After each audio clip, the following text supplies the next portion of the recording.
your only got front the there. one So thing. just take House easy. resolution, the public hearing, and then the resolution about. Chester. They're right together. Hey, Oh. Hey, Chester. We're live. okay.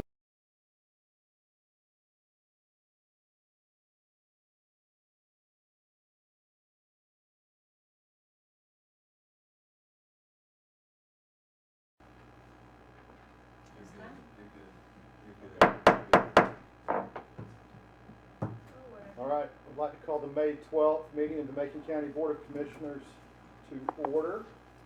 I'd like to welcome all 5 in attendance on top of the 5 commissioners, so we're here for 10. Do we have any announcements? I have one from the sheriff. I'm just going to read this eloquent text that he sent me today, or he sent us. He said, this week is National Law Enforcement Memorial Week in Washington, D.C. You hear me? In Washington, D.C., and for the first time in over 20 years, Macon County will not be able to hold a special ceremony recognizing those who pay the ultimate sacrifice due to our current situation. 307 more names will be added this week to the National Memorial. They were fathers, mothers, brothers, and sisters who were loved, and they died protecting and serving others.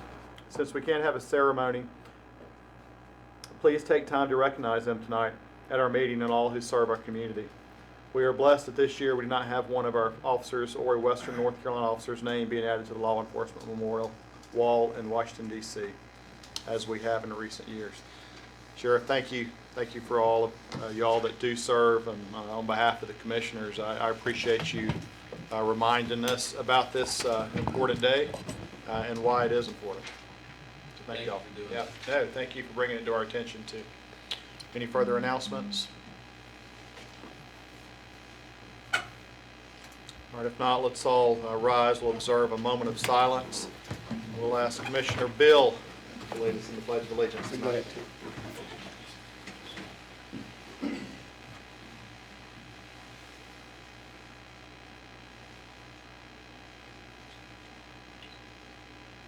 Please join with me in the Pledge of Allegiance to the flag of our country. I pledge allegiance to the flag of the United States of America and to the republic for which it stands, one nation, under God, indivisible, with liberty and justice for all.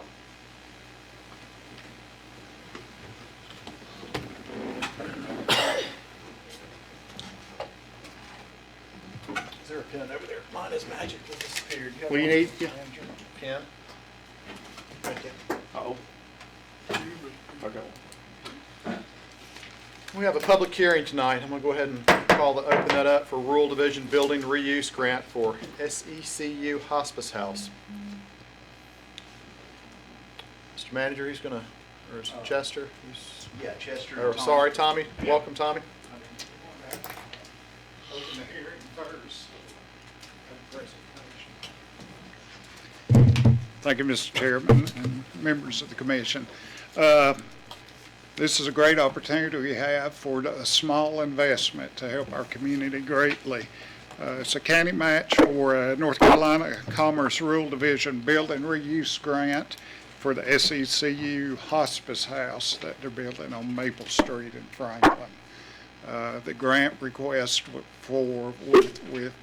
NC Commerce would be for $70,000. The county match would be $3,500. It is a $3.2 million project that this grant would enable them to have 7 full-time positions at $50,000 per year salary. And that's basically and this resolution that you're considering authorizes Chairman Tate to complete, sign, and submit the application to North Carolina Commerce Rural Economic Development Division. That's basically it. All right, any questions? Thanks, Tommy. It's quite amazing what's going on over there and the plans and the progress that they're making. It's going to undoubtedly be a good. If you hadn't had the opportunity to visit the site or right. even their website, it's a great thing. It's going to be really good for the No doubt. community. No doubt. Thank any questions for I have a Lori? question. Sure. The $3,500 match, will it be spent before June 30th of 2020, or will it go in the next budget year? Because we don't have that appropriated. Okay, it will be, the application is due in June, the committee will meet in July, so we would not. It'd be we next would not budget do it year. Next fiscal year. So just take note of. Yeah, the money will be needed in likely August of this summer.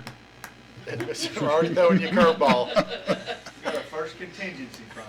Yeah, so just keep in mind, if you approve this resolution, you'll be committed to the 3,500 match in next fiscal year. And our contingency, what's left over, will carry over. No. Well, I mean, we'll start another Yeah, you'll contingency start a new next year. contingency, yes, sir. All right, can we get to a motion? I'll make a motion, Mr. Chairman, that we approve. But wait, before you make the motion, remember you're in a public hearing, and you need to make sure that if there's anybody there that wants to speak to that, they have opportunity to do that. And then you would need to close your public hearing. Sheriff, is there anyone outside that would like to speak? About, Our Building reuse. public comment, the grant money for building reuse for the hospice house?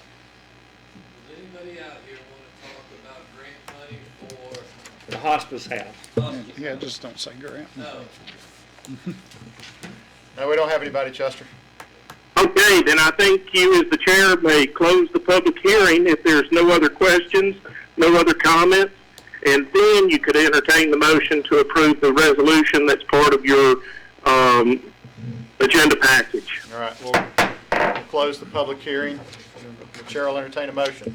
So, Mr. Chairman, I'll make a motion that we approve the resolution concerning rural building reuse and infrastructure application to the North Carolina Department of Commerce for the Macon County for the project titled SECU Hospice House in the amount of $3,500 to be included in next year's budget. We have a motion by Commissioner Bill, I'll second that. second by Commissioner Gillespie.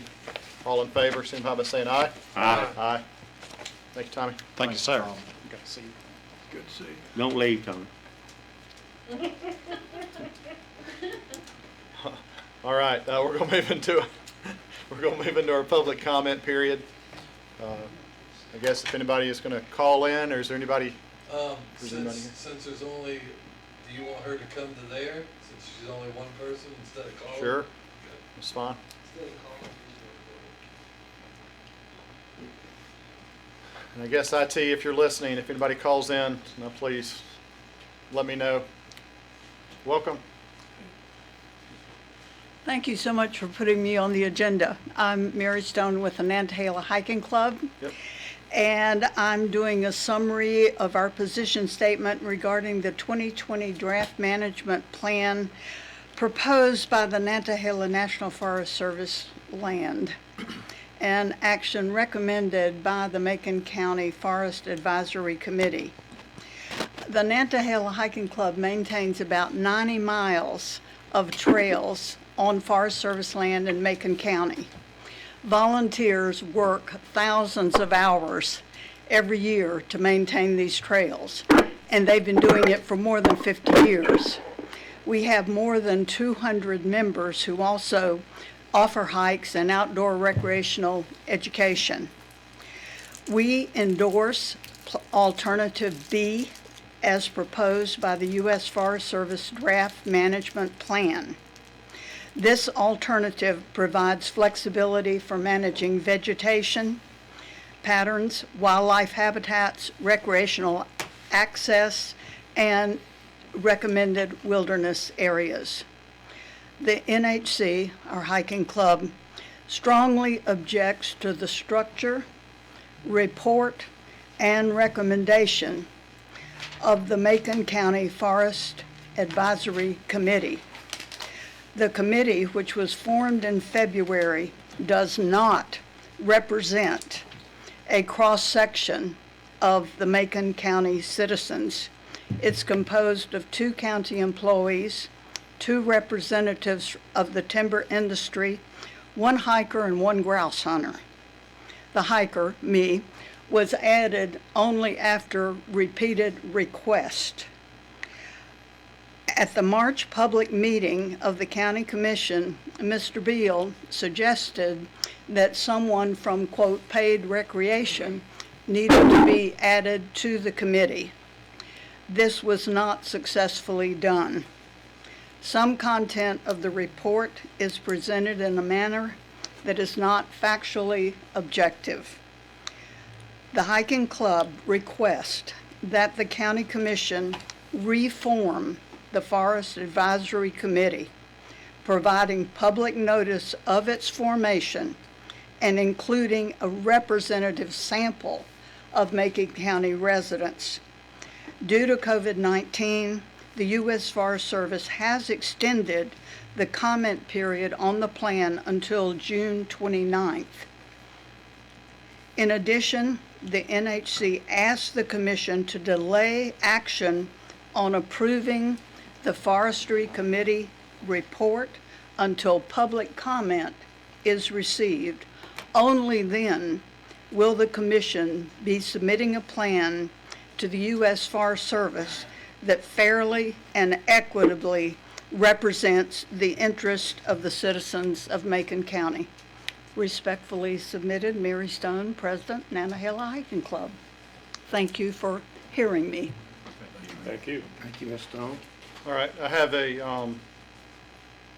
you're welcome to stay or go until our next meeting. I have a 3-page response here from Mr. Gray regarding the Ms. Stone's document that is a part of our agenda packet. I'll pass that along. I just received it yesterday. Let me just make copies for everybody. It'll be put into our packet as well with his response to y'all's comments. We have not received the report yet. We've received it, but we haven't discussed it publicly yet, but we will be tonight. And then we'll probably take an action on it at our next, probably our June meeting. We also have this Friday, Mr. Manager, this Friday, I believe at 9 a.m. we have a conference call with the county commissioners from all the western counties with the Forest Service, basically just a question and answer session from questions that we have received or that we might have as commissioners for them to answer as we move forward. But this isn't something we're taking lightly. It is something we're studying, and we appreciate your input. Thank you.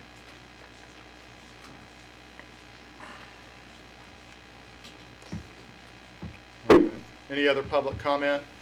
Any phone calls?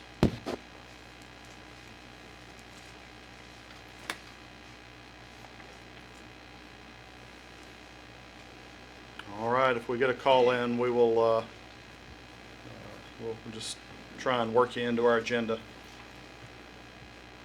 All right, any additions to the agenda? Mr. Manager, I know we had one from Warren Cabe. Hello? Okay, sorry, no call.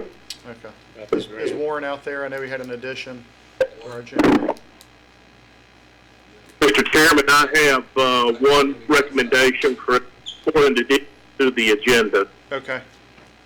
Go ahead, Chester. I was contacted by Attorney Ken Fromnick's office on behalf of Macon Citizen Abilities. The county has conveyed some property to them many years ago, and that particular deed contains a condition subsequent. They are looking to do a refinance, another refinance, and they need the county to subordinate its interest under that condition subsequent contained in the deed, as the county has done once before. And their closing is this week, and so they need for the commissioners to consider that this evening.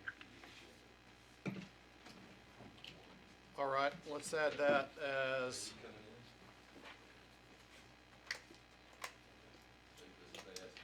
I guess new business. We'll add it as the very last item, 11I. Thank you.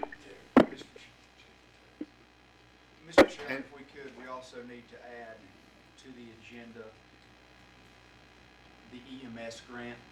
that'll be discussed under new business, and Mr. Cable will be here to discuss that. Let's go ahead, since he's going to be in here under item 11A, let's add it as 11A1. Okay. Mr. Chairman, under new business, I'd like to add for discussion purposes only, about the county granting some money to set aside to help our small business community. Okay. You want to move that up or leave it, you want to move it as J? It's up to you. It's whatever you want. We'll put it as item 11J.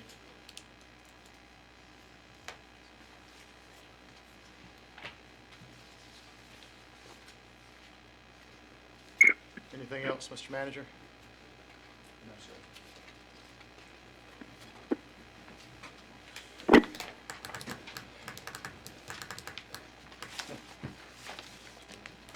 Thank you, Commissioner Gillespie. We used to do that in Raleigh, handing out stuff.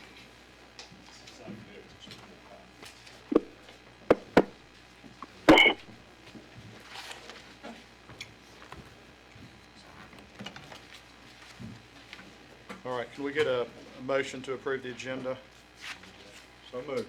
The motion by Commissioner Gillespie, second by Commissioner Shields, all in favor? Aye. All right, reports and presentations. Mr. Manager, you're up. Presentation of the recommended fiscal year 2020-2021 budget. County Manager Derek Rowland. Thank you, Mr. Chairman, Board.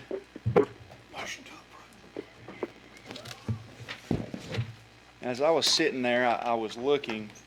I have an app on my phone that keeps up with the news from the stock market on a daily basis. News feeds will pop up, and today, just in looking at the ones that have popped up recently, S&P tumbles on fears of virus resurgence and economic reopening. The Dow's drop was scarier than it looked. Dow ends down 450 or 1.9% as Fauci warns U.S. about reopening too quickly. And you can ask 10 different people what is our future with respect to the COVID-19 pandemic, and I think it's safe to say that, as we have saw in the media and throughout the nation, that you'd get 10 different answers. There's great uncertainty that is related to this pandemic, not only from a public health standpoint, but from an economic standpoint as well. Macon County has been involved in a tremendous, what I feel to be a coordinated and vigilant effort in combating not only the adverse public health impacts associated with this virus, but taking steps to protect our county employees and being sure that every step we take as a county is coordinated with the school system, with DSS, with CareNet, with the whole county. It's been a county-wide effort, and I can't say thanks enough to our Emergency Management Director, Mr. Warren Cabe, our Sheriff, Mr. Robert Holland, and also Kathy McGaha, the new Health Director, as well as our Interim Health Director that was along with us through much of this, Mr. Carmen Rocco. The economic uncertainty is highlighted when you look at the last 3 quarters of 2019 compared to the first quarter of 2020, particularly the 4.8% drop in GDP. This is the largest drop in GDP since the economy shrank by 8.4% in 2008. Combined with that, from February to March, you had the largest retail sales decrease of 8.7% since the United States Census Bureau began tracking this data in 1992. National unemployment continues to skyrocket as well, as we see on these headlines that I'm speaking of, with approximately 30 million Americans filing over the course of the last 6 weeks. During this time period, North Carolinians have accounted for 789,300 of those from the period of March 15th through April 29th. And to put this in perspective, during 2009, at the height of what many people refer to now as the Great Recession, you had 221,763 North Carolinians file unemployment claims during this same time period of March and April. So again, you compare that 700,000 versus 200,000 in 2009, and it really highlights the gravity of this situation. As we continue to struggle with many unanswered questions, one thing we can be sure of is we're not the only ones that are doing this. We're not the only ones that these unanswered questions are presenting economic uncertainty for. If you look at headlines, these are just a couple that I have found. You'll see across North Carolina, counties just like Macon County, municipalities just like the town of Franklin, just like the town of Highlands, they're all struggling with the economic uncertainty that's highlighted in these economic indicators that I just read, and how to incorporate that into the coming year budget. What impact is that going to have, and how will it impact us moving forward? As these questions continue to remain unanswered, such as when will we find a cure, what are the consequences of reopening, until some of these things start being answered, we're in a position to assume a worst case scenario.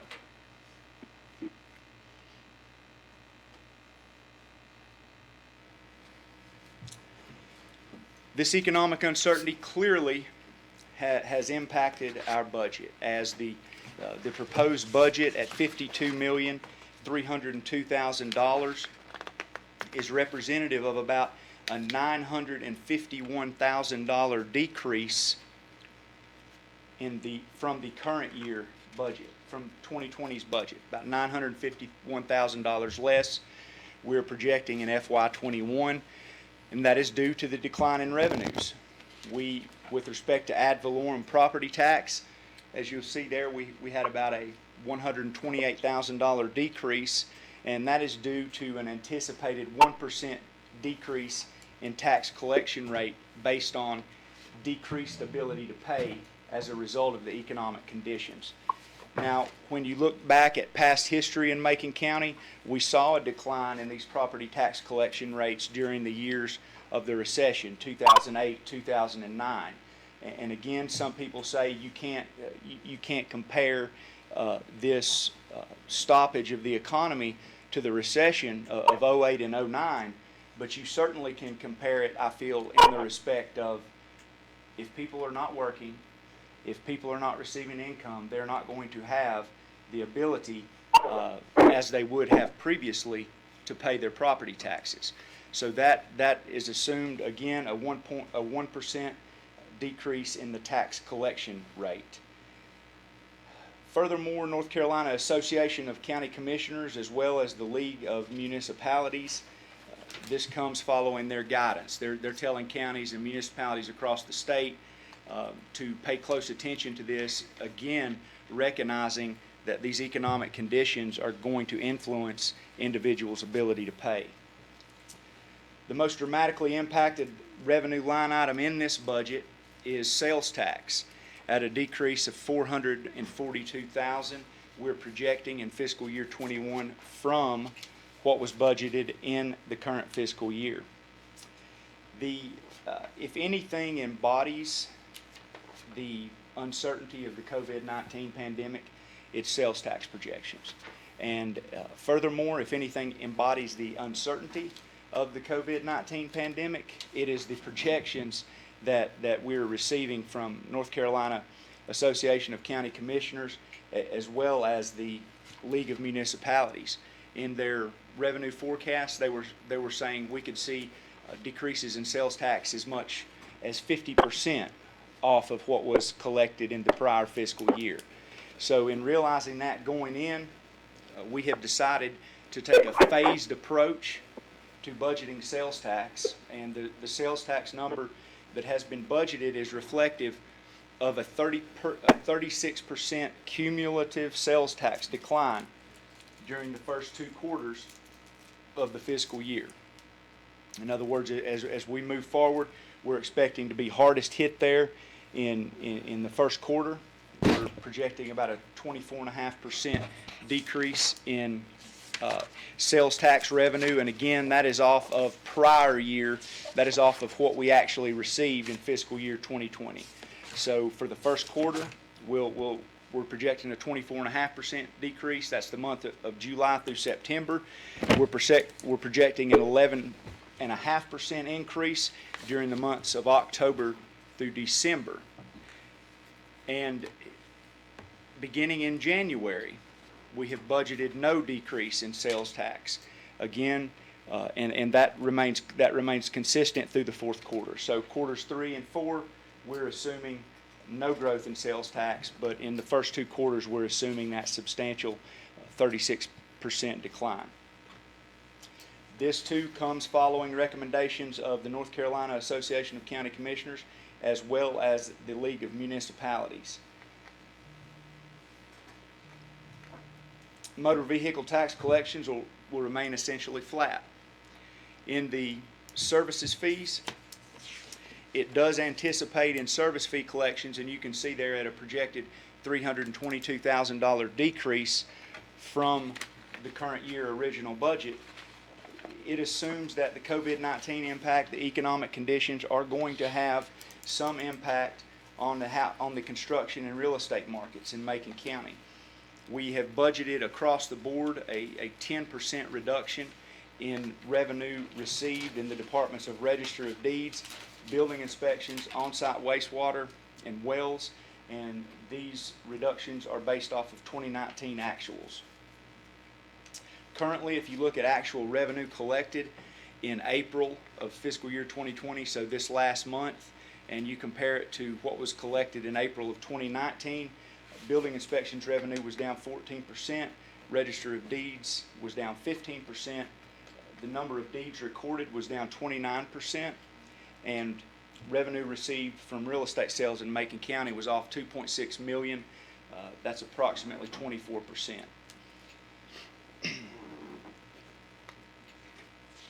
Miscellaneous revenues, you're going to see a 45% decrease in the miscellaneous revenue line item from the current fiscal year.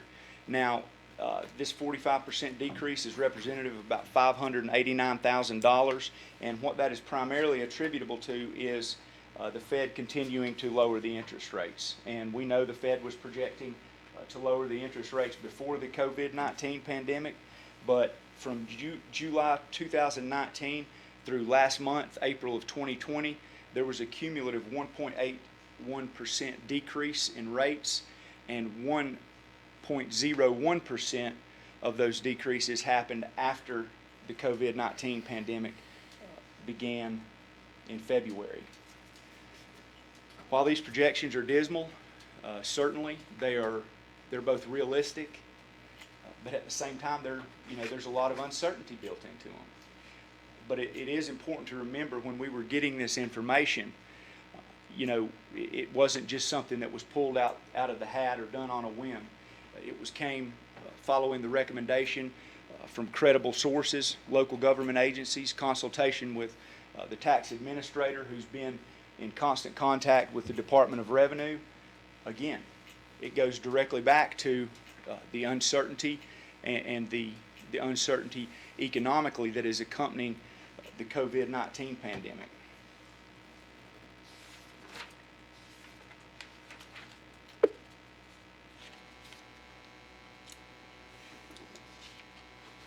Even more staggering than the actual reductions in revenue that have been budgeted off of the current fiscal year, perhaps certainly what we had planned for fiscal year 21 as an organization looks a lot different now than it did in the beginning.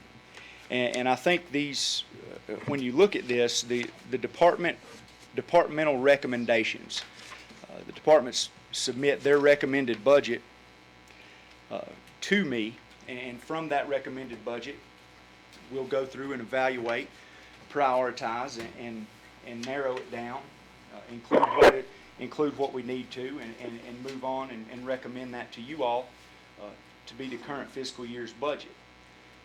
This year, what was very interesting and what kind of illustrates the timing impact that the COVID-19 pandemic had on this budget is when you look at the difference between what was requested by department heads and what is being recommended in this budget. On February, and that amount is about 3.2 million less than requested. The department heads requested approximately $55 million in expenditures, 55.3. We were able to fund, as you see here, 52.3. So it was about 3.2 million less than requested is what is being recommended. And again, this highlights the impact that COVID-19 had on this budget from a timing standpoint.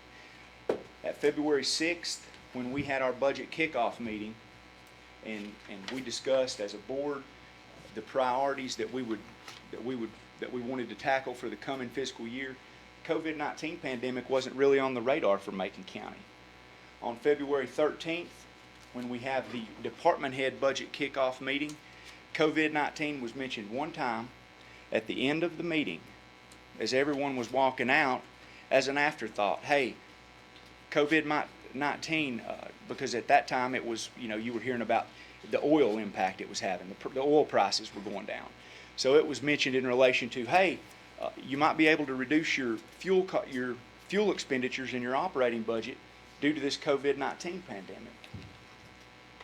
On March 13th, the day that department heads submit their budget to the county manager's office for review, that was the day that President Trump declared COVID-19 a national emergency. In the weeks following, department heads were initially scheduled to begin meeting with myself and the finance office. But as we all know, by March 23rd, rapid escalation of this pandemic across the state and nation had resulted in mandated school closures, businesses and mass gathering restrictions limited to no more than 50, and at the local level, Macon County had now become involved in a full-scale COVID-19 mitigation effort. This required passing multiple emergency regulations, funding appropriation to cover COVID-19 expenses that was made in an emergency type situation. And by the time on April 1st, as a result of that escalating situation, those department head meetings that were scheduled to begin on April 23rd had to be pushed back a week. We had to finally get them started on March 30th. And when they started, they were no longer department meetings, they were department conference calls. And there were four-way conference calls with Lori, the department head, and myself, each being in separate offices. So when these began on March 30th, just one day following our beginning to go through and look at this budget, was when the first COVID-19 positive was declared in a Macon County resident. By the time the department head meetings wrapped up on April 17th, we can spare the details. Everybody knows that this has been a continually evolving and escalating situation. So by April 17th, the priorities for fiscal year 21 had transitioned from those that in this slide here, as you can see, the cumulative revenue loss, $1.9 million. Those were realistic, conservative revenue projections that we began this budget process with. So you can see the impact it had. We went from discussing priorities that reflected substantial improvements to this organization that would improve our service level to maintaining the current service level as best we could under what was felt to be a worst case economic scenario. So it was essentially a 180 that was done in prioritization for this budget process, and that kind of, I feel like nothing illustrates it better than this does.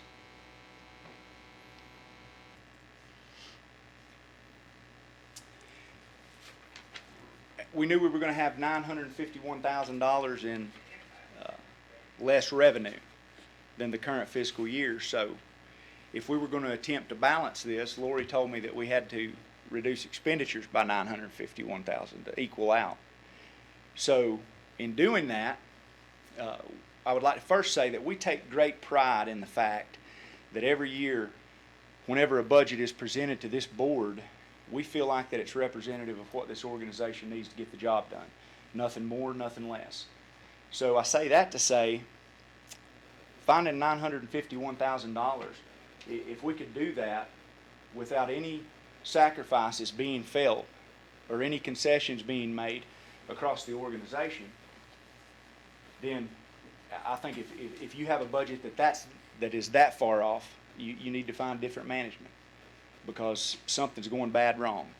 So this undoubtedly has resulted in sacrifices having to be made within the operating budget to ensure that the primary services that the majority of this county depends on this organization to provide can still continue functioning at the current level of service.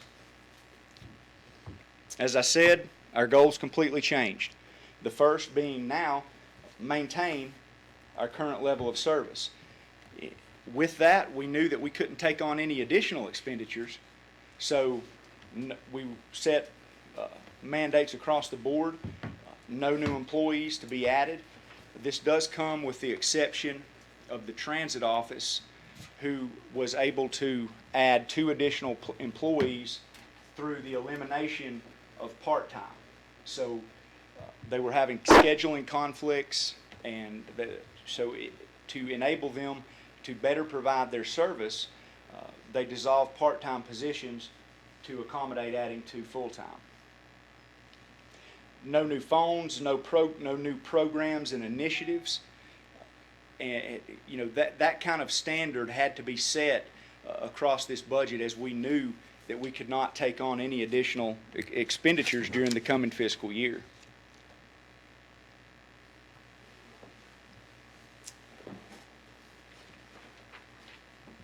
While we do understand that there is a tremendous service provided to this community by nonprofit organizations, we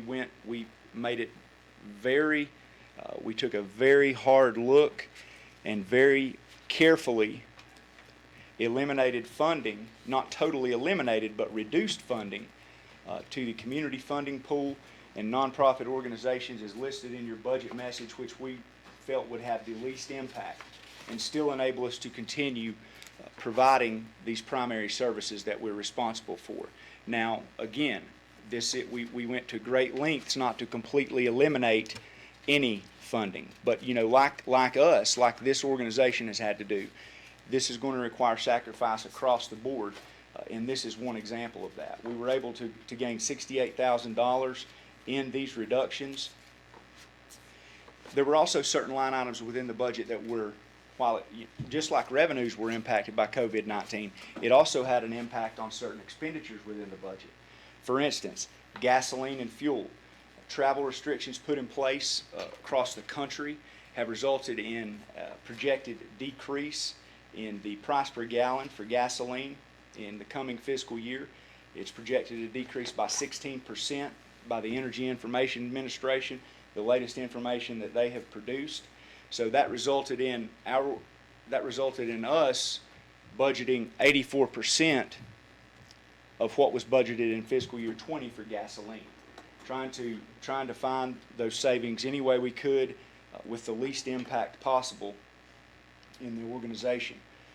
Furthermore, travel, training, and conferences, with the limitations on mass gathering restrictions and that have been in place and are expected to continue to be in place, a 25% reduction across all departments was made to the travel, training, and conferences line item. That accounted for about $94,000. So that, with the $70,000 in reduced fuel expenditures, gets us to that $164,500 mark. So that was another area in the budget that we attempted to reduce our expenditures. We had reductions to county operations that were not affected by COVID-19 as well. Through various operating supply line items, there were $68,000 reduction found by the county. These line items account for about $1.3 million in the fiscal year 21 budget.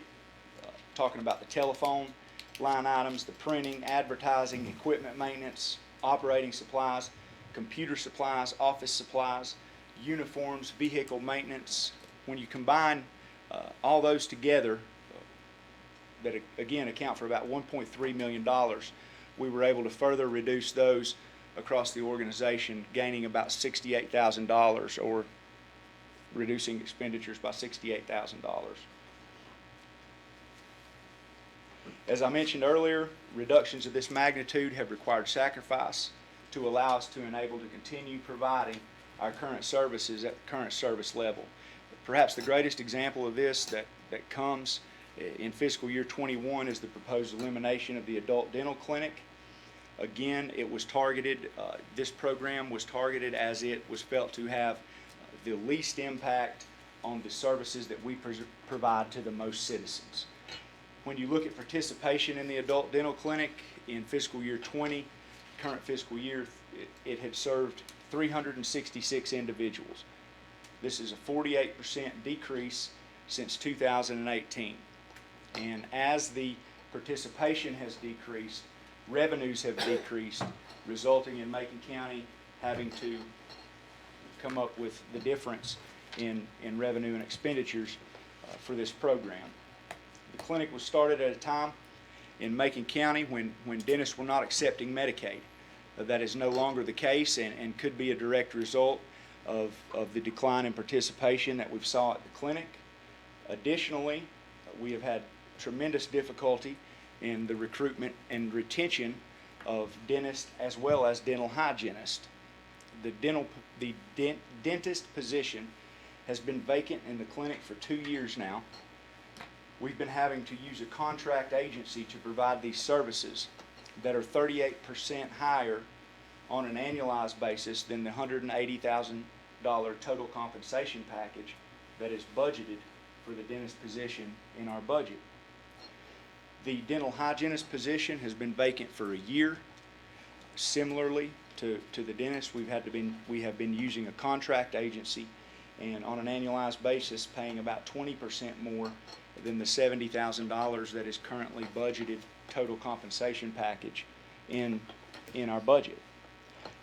As far as the dentist is concerned, we pay not only do we pay the fee, we pay travel reimbursement as well as lodging expenses.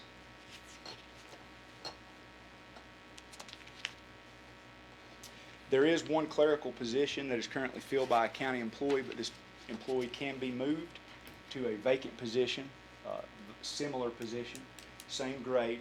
So again, this will have no impact. It will not adversely affect the county employee, which was a primary goal of the new budget process following COVID-19. Through gained efficiencies and cost avoidance has also helped us withstand this economic uncertainty, making these reductions.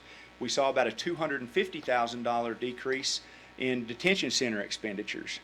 That is a direct result of, if you'll recall, in the some of it can be COVID-19 related in the detention center.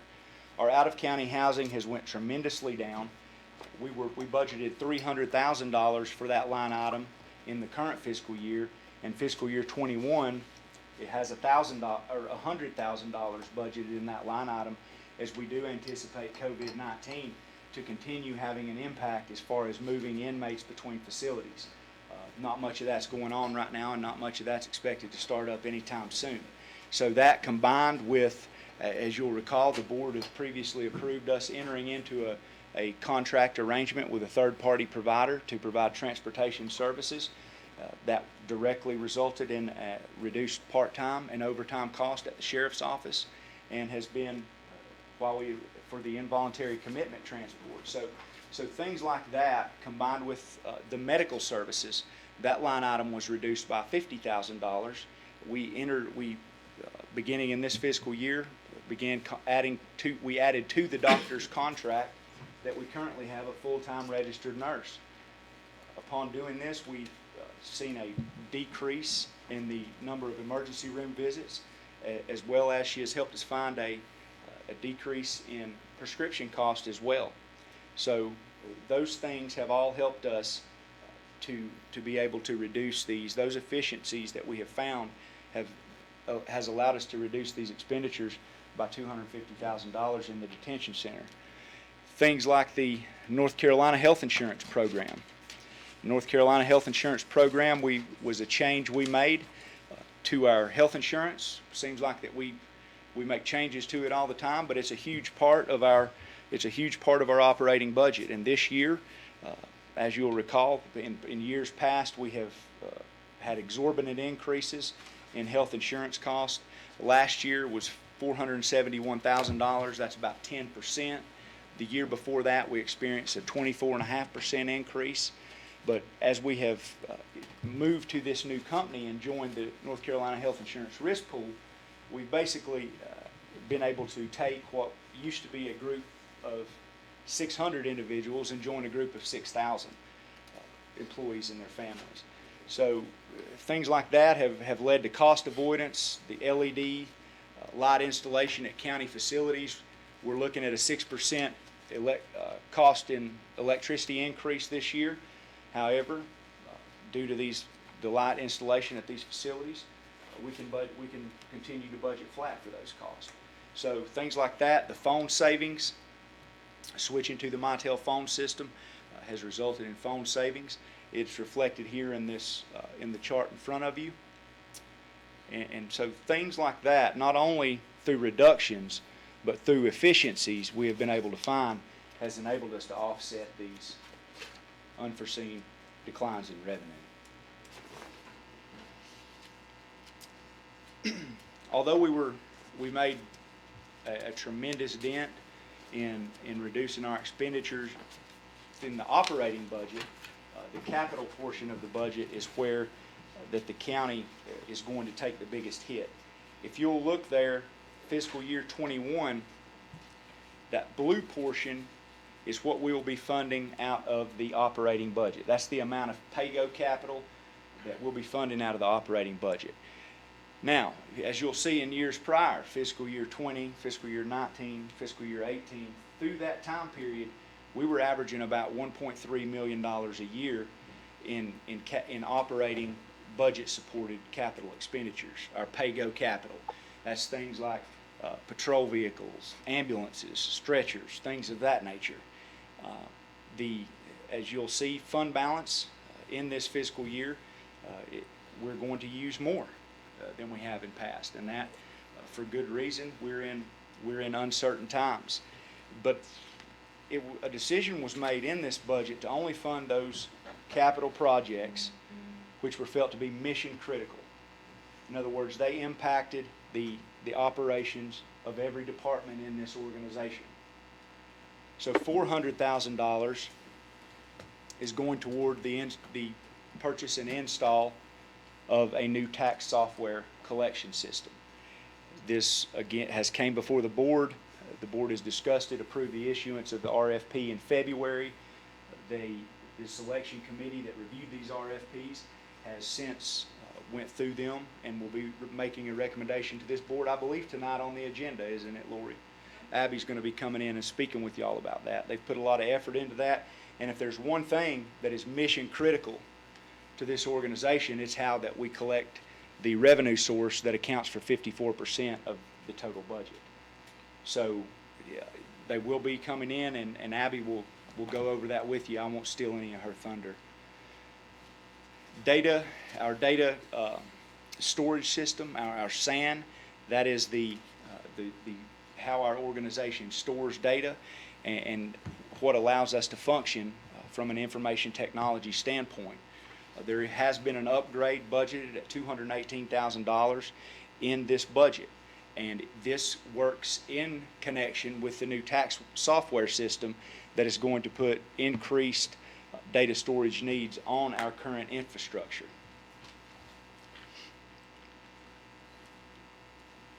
The transit expansion project, this is the 1,200 square foot transit addition to the transit office. on Lakeside Drive. This project is 80% funded by grant revenue, and grant revenue makes up that gray section of the bars in each year. So while an $83,700 match was appropriated from fund balance, and this is not a project that is deemed mission critical, it is a project that has been previously approved by the board. It is an opportunity for us to receive a great value, as $334,000 of it will be funded by grant revenue. So within the operating budget, we had 100, by the time we had made all those reductions that we talked about in the previous slides to operating expenses, whether that be the COVID-related operating expenses, the efficiencies that we found at the detention center, all those things, we were left with $166,000 roughly of pay-go capital. And again, that's an 88% decrease from the $1.3 million average that we've had there in prior years. This is also representative of a decrease in the annual technology and capital outlay appropriation to the Board of Education. It'll account for $875,000. That's a $275,000 decrease from current year expenditures.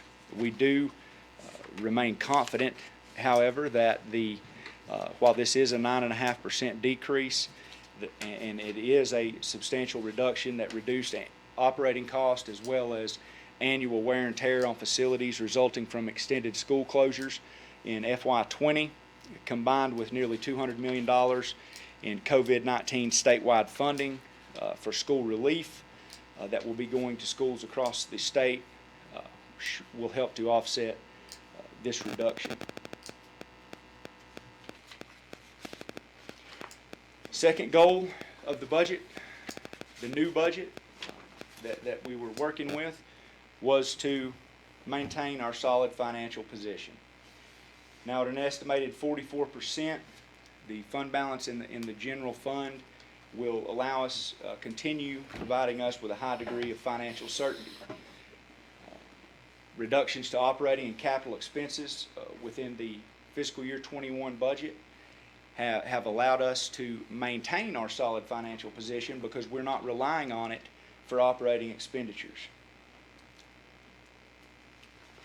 The fund balance was used, as we have discussed, for mission critical projects, and we went over those on the previous slide. And while this is a rainy day fund, and at this point a $1.9 million swing in revenue during the budget process is definitely could be classified as raining, we were very hesitant to move forward with any of these other capital projects that were not critical to the way we did business, because at this point we don't know how long it's going to rain.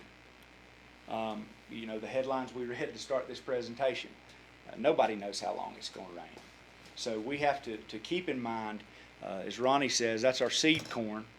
It's taken a lot of great leadership and many years for us to get it to where that it is now. And furthermore, we have to remember that before COVID-19, this organization was discussing prioritizing $150 million worth of capital projects. And this fund balance is going to play a critical role in our ability to accomplish those capital projects, whether it's receiving favorable interest rates, whether it's going to offset project costs. This is a key piece in that puzzle and our ability to live life after COVID. There's going to be life after COVID. This thing will be over one day. And we want to be in a situation where that we have maintained that fund balance as best as we can, even during this economic time. Now, while there was approximately $1.3 million in capital projects that were submitted in request by department heads, they were left out. But it is recommended in this budget that we revisit these mid-year. We'll revisit these mid-year because at mid-year we will be in the process of filling out our TR1 annual report to send to the Department of Revenue. we'll have a chance to see what the actual impact to sales tax revenue was. We'll see what the actual impact to tax levy was. We'll see what motor vehicles did. We'll get to see all these things that are so cloudy right now. But in case that we, so if revenue projections have improved from what we budgeted, we can carry on as in a normal year, accomplishing these capital projects that we feel are top priority and that can be funded through the operating budget.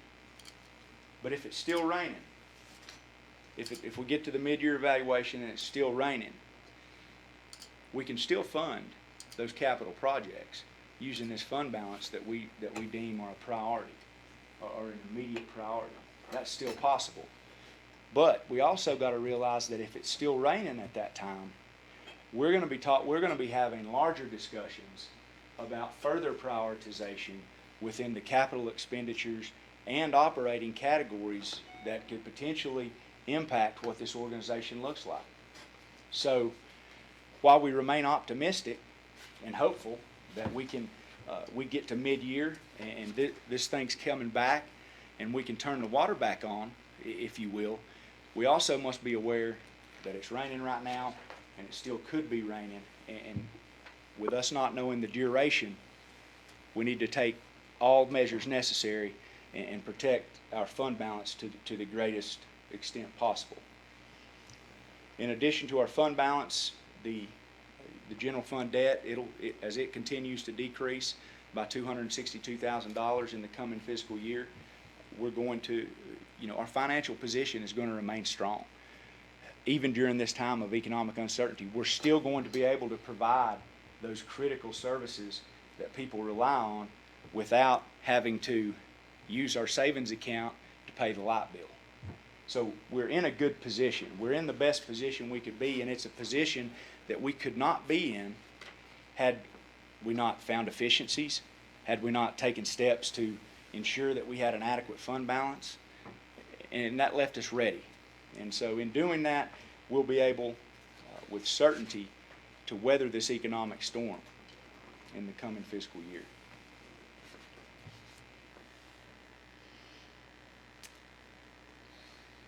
Lastly, we wanted to be sure that with this, and I'll call it new budget outlook, and knowing that how difficult it was going to be to find $951,000 worth of expenditures, we wanted to be sure that it was done with no adverse impact to the county employee.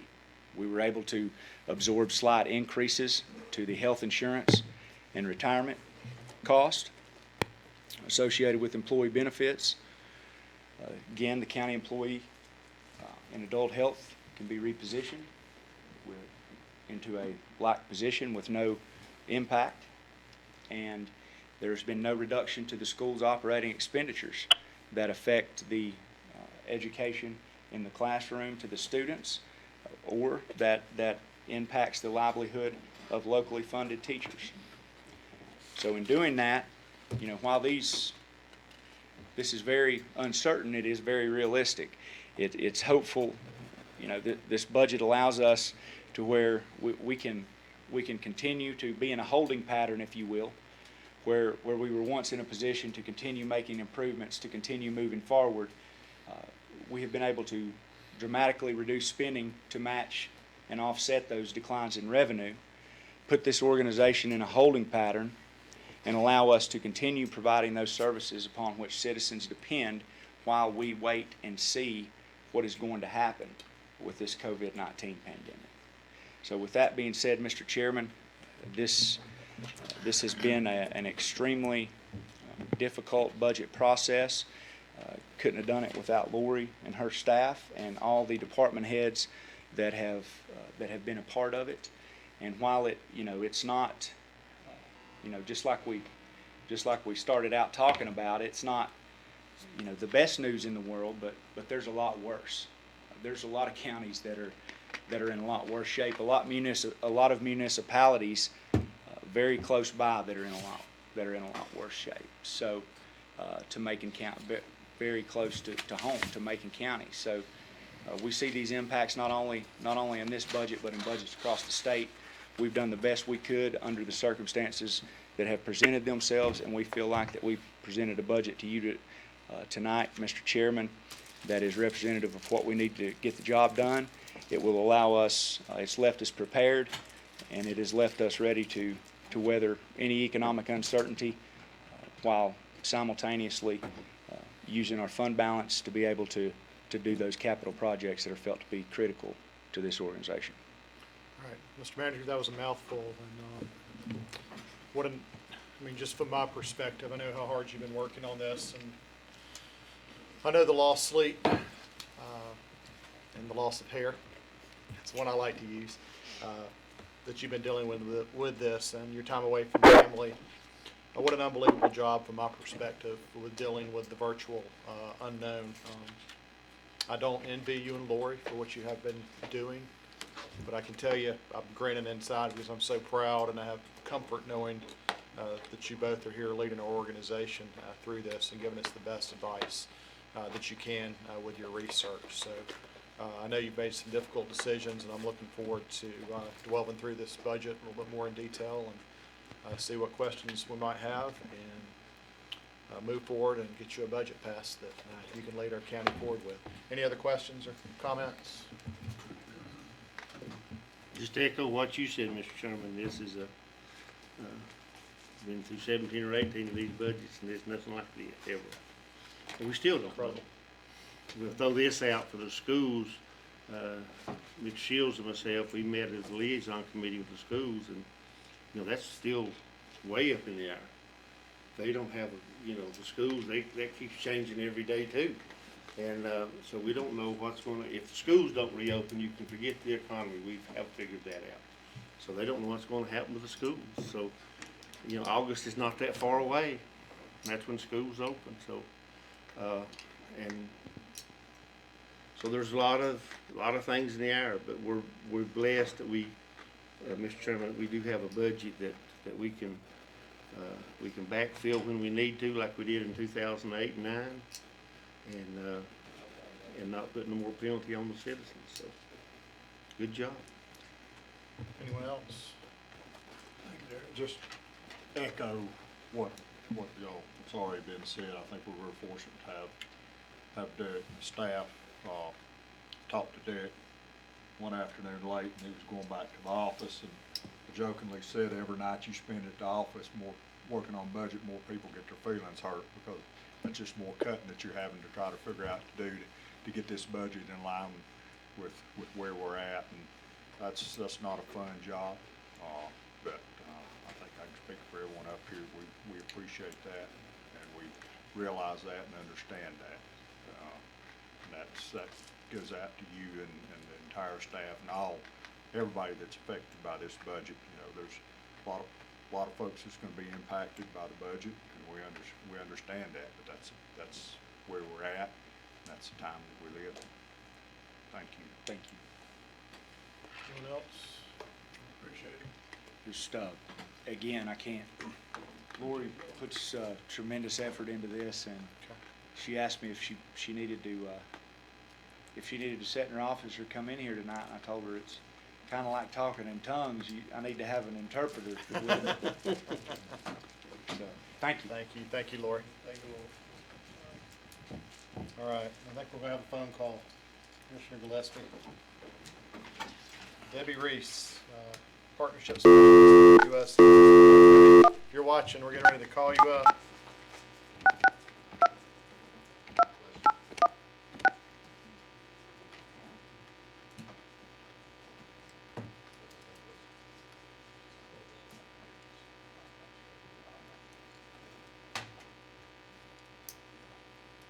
Where is she at? They're calling her right now.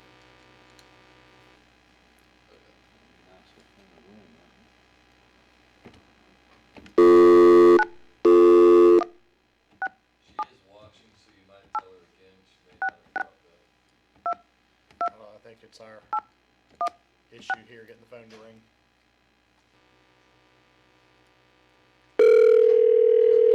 She's called in. Good evening, this is Debbie Reese. Hi, Debbie. This is Jim Tate. You're live, so take off. Thank you so much. Well, I'm Debbie Denise Reese, and I'm your partnership specialist for Macon County for the 2020 census. And I last had the privilege of speaking with the commissioners on August 13th when you passed a resolution to partner with the 2020 census and to encourage the residents of Macon County to respond. And we had a complete and accurate count. So tonight I'm going to give you an update. Now, I think you're looking at slide 1, is that correct? Correct. All righty, could we please advance to slide 2?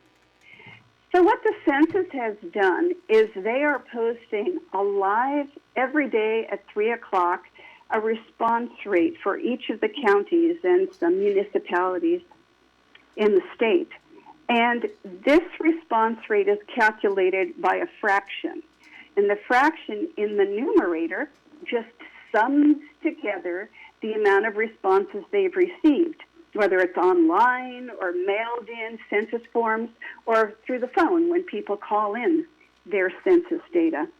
Now, the denominator of that fraction is made up of all the invitations that have been sent through the mail to self-respond, and then there's another process that's called update leave, and that is there are places that are known not to have internet connections or places that are known that people typically get their mail from a post office box rather than have it delivered to their house.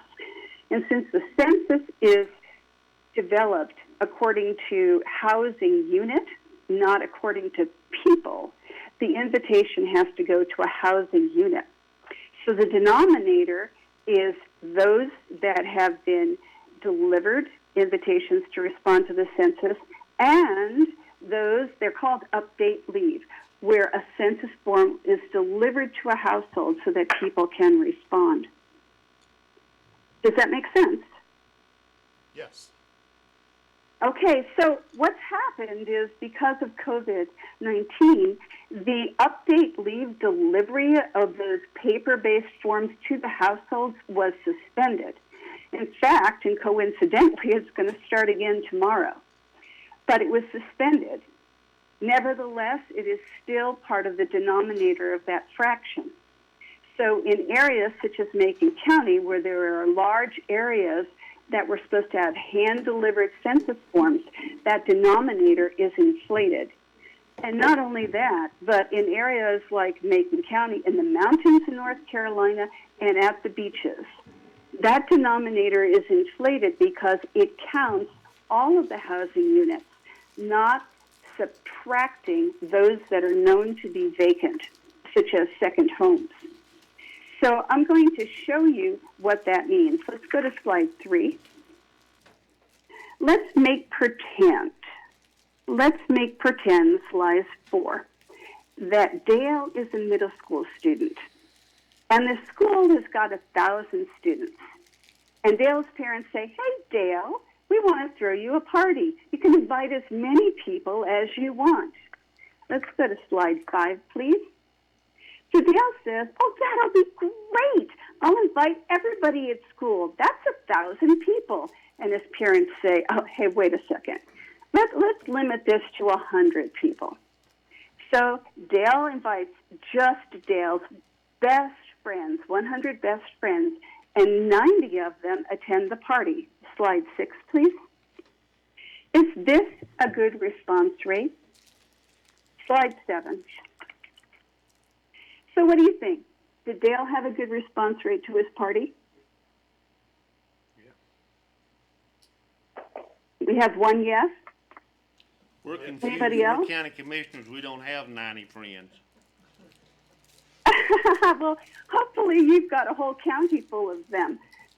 Anyway, so I was really curious what you think. So we did have one yes. He had a good response rate. Let's go to slide 8.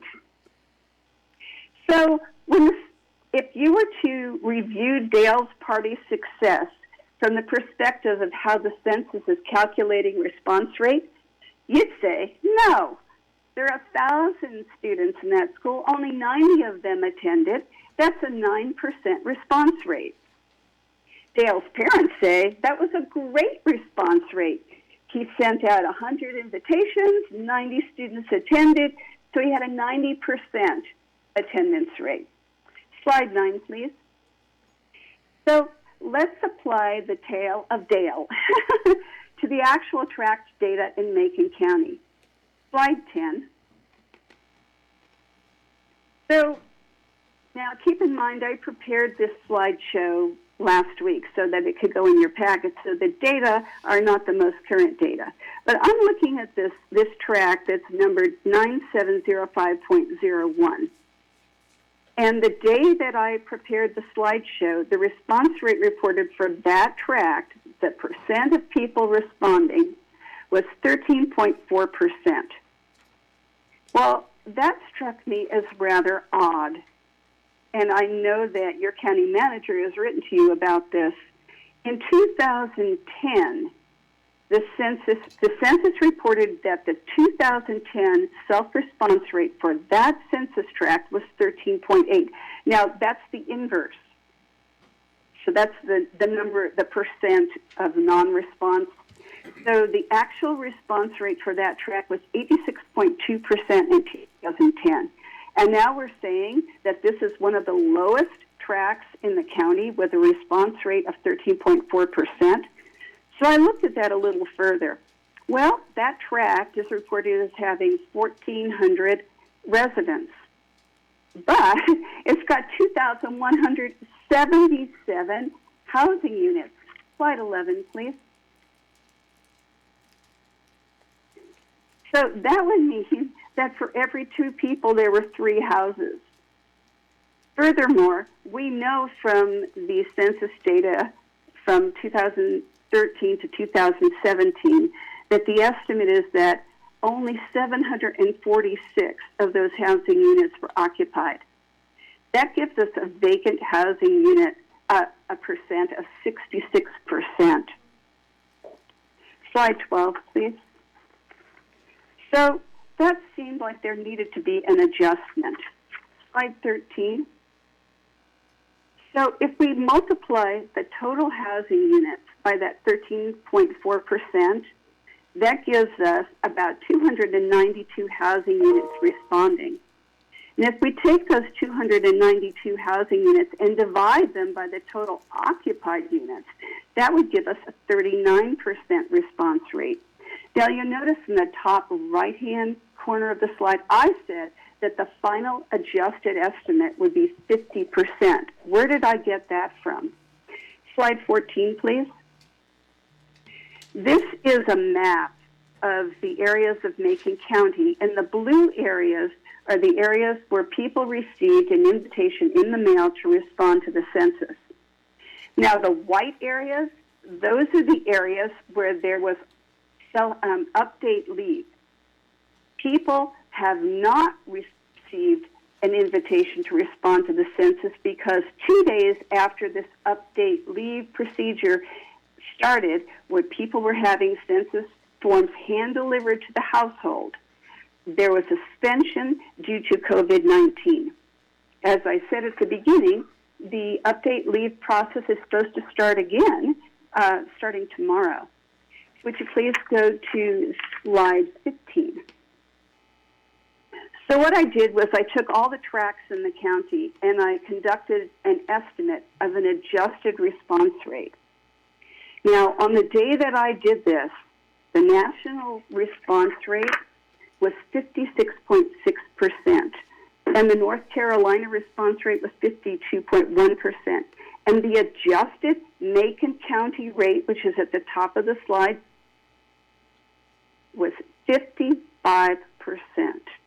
55%. That put us above the state average, and it put us just below the national. Now, if you look at these different tracks, you'll see what's going on.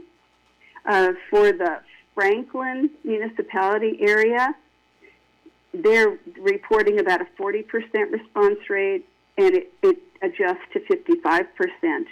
In the northwest corner of the state, 30% response rate reported, adjusted 65%. Then the area just to the left of Franklin, 44% adjusts to 57%. In the bottom southwest corner, 34% adjust to 46%. Over in the top northeast, 32% to 57%. Then we have just below that 38% to 60%. Now, these two low tracks, the 13.4% to 50%, and in the southeast, we have 10% to 53%. Wow. And then the track that's right in the south central section, 36% to 53%. Do you have any questions so far? No questions. Alrighty, so my message to you is that about 50% of the people in the county, even with an adjusted response rate, haven't responded. We currently, right now, if I calculated today, we would have a 59% response rate in Macon County, and that would put us in ranking order, 15th place in the county, tied with Lee County. In the state, tied with Lee County. However, we still have 40% of the people still to respond, and all the people who are just going to receive their invitations. Would you go to slide 16, please? It's never been easier to respond to the census. You can respond online, by phone, or by mail. And the URL is my2020census.gov, and there's the phone number to respond. Slide 17. Make an account. Slide 18. You, on the Board of Commissioners, your leadership and your voice can help your county. Slide 19, please. Raise your trusted voice. I encourage you, I challenge you sitting there on this board to raise your trusted voice. Slide 20. What will you do?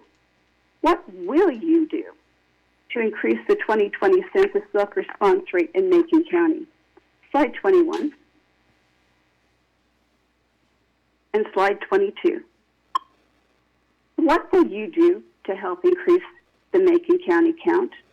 And that's not rhetorical. Do any of you have any ideas about how you can take your networks and the authority invested in you to increase the count in Macon County?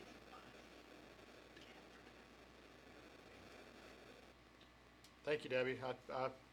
I understand. I think we all understand the importance of the census, and I agree with you. It's up to us as leaders to help encourage our constituents to respond. And I guess for that, we just have to look in the mirror of how we want to move forward. But I can look around and see the faces of other commissioners and understand that we will be doing that. So thank you. Thank you so much. And if you need anything from me, you all know how to get in touch with me. Thank you for your time. Debbie? Yeah, hang on one, Debbie. We got a question. Debbie? Yes? This is Ronnie Beal. Did you, at one time in 2010, there was some money set aside to help counties with their advertising of the census, and even helped us when we appealed our census twice. Is that money available this time? We can start an advertising campaign locally?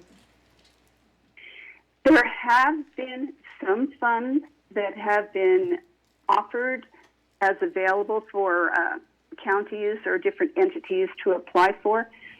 And I think I've passed those on as they've occurred, but we have not had anything that I have been aware of recently.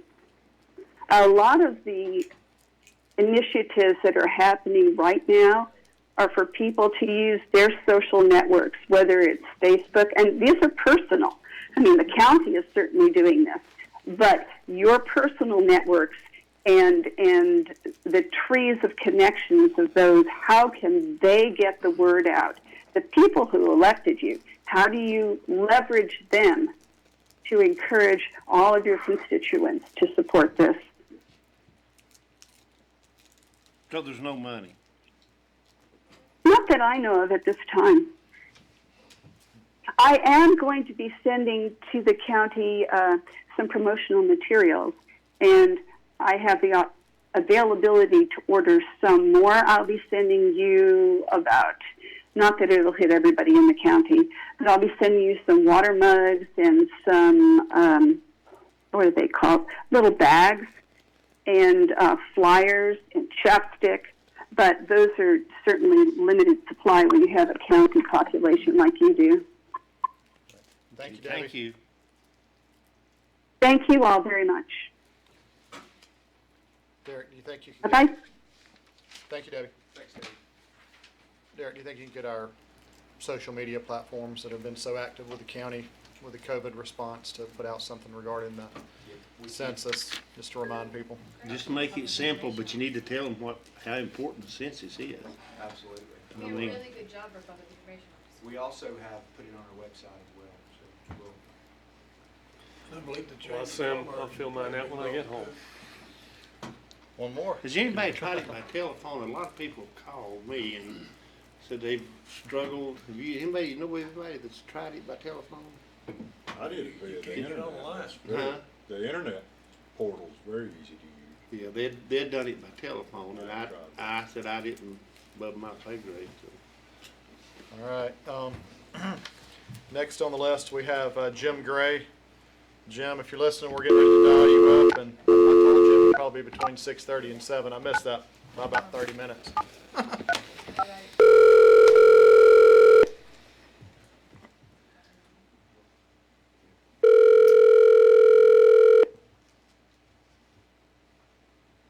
Hello? Jim? Jim? Yep, I'm here. Hey, it's Jimmy Tate. We're getting some back feeds somehow. Let me turn off the sound on my computer. Hang on. There you go. I feel like a radio DJ, Jim. You're live and on the air. Okay.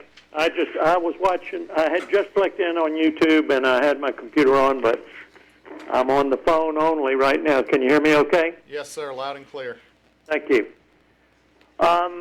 Quick question about where I should start. Has Mary Stone already made her presentation? Yes, she made a presentation under public comment period, and she presented us, which we had part of our packet, a statement. Okay. Did anyone else speak on this topic? No one else spoke, Jim. Okay. We did pass your response letter out to all the commissioners. Okay.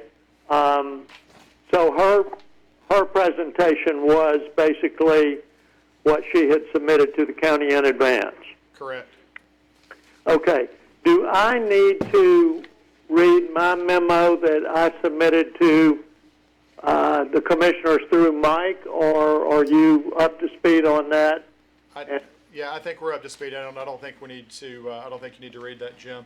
I think we just need. I guess maybe I'll take the lead on this. We just need to thank you and your team's work, your group's work for this report.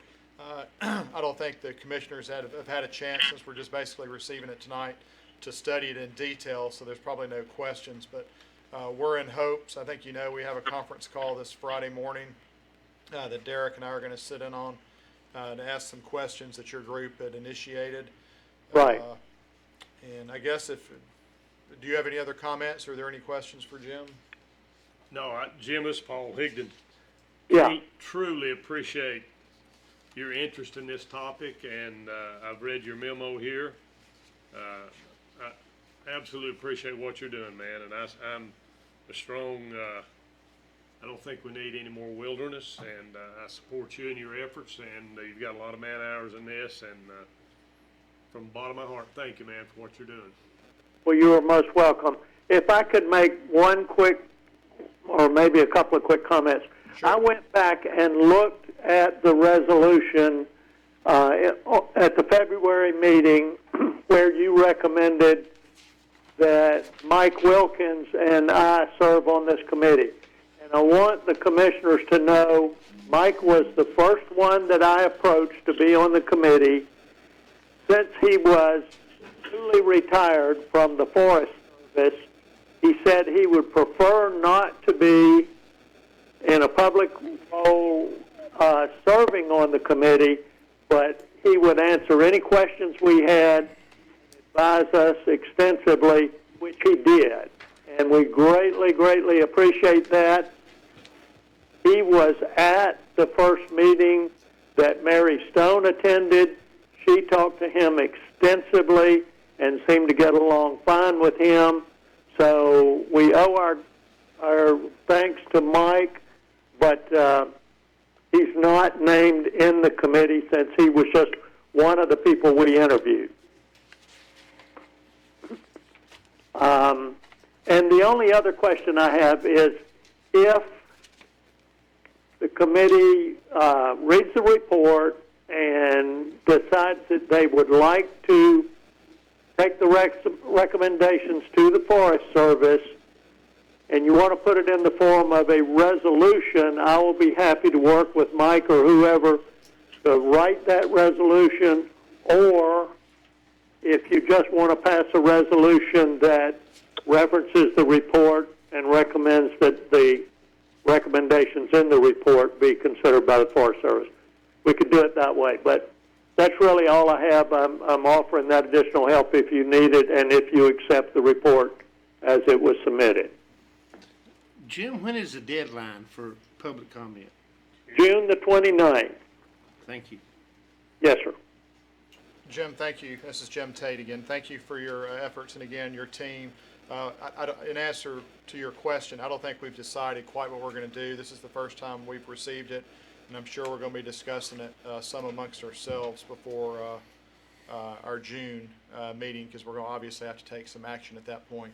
And I've got a feeling that this Friday's question and answer session will help guide us on which direction that we want to go. I know the county manager and I have been discussing that we're going to devote some time to this this week to be prepared for that. And again, I appreciate your team putting together the questions, some of the questions that we need to ask. And my fellow commissioners, I'm sure if they have any comments or questions, they'll be providing those to us before our Friday conference call with them. Well, that's good, and I'm wide open for, any additional answers that you may need. The biggest question for them to answer is the fact that in the previous meeting, they gave you that reader's guide, and in the reader's guide, it lists wilderness study areas, inventory roadless areas, and all these different areas, and said those classifications will not be changed. And then they turn around and all the recommended wilderness areas in Macon County, they contain inventory roadless, and they're recommending that they go to wilderness. So how can they state one thing in the Reader's Guide, opposite in the actual plan that they put forward? So that's a huge one that they need to answer. Okay, we'll definitely be asking them that question on Friday. Thank you, Jim. I hope you have a good evening. Any further questions for Jim? Just a quick comment. Jim, this is Carl Gillespie. I just want to echo what the chairman said. Thank you, and thank you to all the members of this committee. I think if you look at the four themes that guided your recommendation development, when you look at those four items, I think that sums up everyone's best interest, and I know that y'all have tried to look at every angle and assure that everyone's best interests are provided for. So I just want to say thank you for doing that, sir. Thank you very much, and thank the other advisory team members, because they did a wonderful job. All right. Okay, good night. Thank you. See you. Yep. Bye-bye. All right. So just to reiterate, Derek and I will be having a conference call with them. I believe it's at 9 a.m. Friday morning, 8:30. I can't remember. The Forest Service will be on that call. Jim has to have his resolution presented by June the 29th, right? Right. Or I don't even know if we need a resolution. We can just accept his report as presented, or if we want to make changes to it, and then we'll do that. So I'm perfectly fine with it as presented from what Yeah. Of course, I've been keeping up with it, but if we need to put that in the form of a resolution, or if anybody else up here has any input, I'm sure we're going to have some public comment about it at our June Who meeting from the as Forest well, Service so. is on the call? Alan, District director. Yeah, Alan, what's his I'm sorry. from Asheville. Yes. Why is that last name escaping me? Nichols, Alan Nichols. Yeah. And it's for, again, if anybody wants to sit in on that, I'll send you the contact info so you can sit on that conference call on Friday. All right. Item 9D, Juvenile Crime Prevention Council County Funding Plan for 2020-2021. Lorraine Williams, Transitional Consultant, North Carolina Department of Public Safety. Lorraine's not here tonight, Okay. of course, because of our limitations, so Sure. I'll just handle this right quick.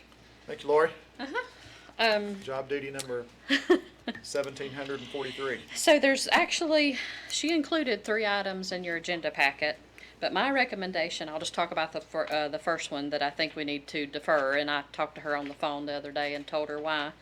One is the fiscal year 2021 funding plan for JCPC, and the reason I would recommend deferring that is we received an additional $23,802 from the state, which requires a 30% county match normally. So that would be an increase of $7,141, from the county. So we have plugged that into the county budget, but of course you guys haven't approved the county budget. So that item, I told Lorraine, I would recommend, not approving the county funding plan for 2021 until y'all approve the budget. So, does that make sense to y'all? Do y'all agree to maybe defer that one? I think it makes logical sense. Yeah. Told her, I said, we can't really approve a funding plan when we don't have a budget approved. So, the other 2 items, which I would recommend approving tonight, it's a revision to the 1920 funding plan. One of the agencies received $2,800 of additional funds from the state. There's no county match, so this will just be pure pass-through. So if you're so inclined, just need a motion and a second to approve the revised 1920 funding plan to incorporate that $2,800. Can we get a motion to approve that? Motion by Commissioner Gillespie. Second by Commissioner Shields. All in favor? Aye. Thank you. And then the second item, you should have all had this laying at your desk tonight. Yes. This is just the certification for our upcoming 2021 fiscal year. It kind of lays out the members of the board, and they're still looking for 2 persons under the age of 18 to be representatives on the JCPC board. And apparently the United Way rep is vacant at the time, or a nonprofit, as well as a member of the business community. So I guess if there's anyone interested out there, you can reach out to, I think Mr. Shields, you're part of the JCPC committee, correct? I'll admit I'm minimum. Okay. I meet twice a month at noontime on Wednesday, Right, and that's Rotary. okay. And I'll talk to them about it. I go, if we don't have Rotary, I go, but it's, poor service. Okay. But Pat Clark, who works with Macon Program for Progress, she's involved with JCPC. So if anybody's out there listening and know 2 individuals under the age of 18, or a United Way or other nonprofit rep, or a member of the business community that would like to serve on this very important board that, serves a great service, provides a great service to our community, feel free to reach out to me or Pat Clark at Macon Program for Progress. They have to be under 18 for it. Pardon? Under 18 years old. Yeah. 2 people under 18, and then 1 member of the business community, and then 1 rep from United Way, and it says or other nonprofit. So. Well, if it's okay, I'll nominate my son to do that. He's under 18, I'm sure. Okay. It would be a very good experience for him. All right. Yeah, Well, so I'll. at the same time on Wednesday at noontime. I'll make sure he's here. Yeah, the meeting's tomorrow. It's actually going to be a Zoom call, isn't it? I think it's remote. Okay. You want me I to- need contact you want me to in the forward you morning those? then, if you don't mind. I'll Just do it email you first those thing, details. Yeah, because I'm pretty sure it's a remote meeting. They're not actually meeting in person, and it's at noon. So I'll email you that in the morning, Jim, the meeting details. So again, just need a motion and a second to approve the certification for JCPC for the upcoming fiscal year. Make a motion be. including Mr. Tate? Well, I don't make those, I don't know how they decide the This is our youth. appointment, though? Well, you're approving the current people they have listed and you're certifying them. And I don't know how exactly, I don't attend their 24 monthly and 25 meetings. is commissioner appointees.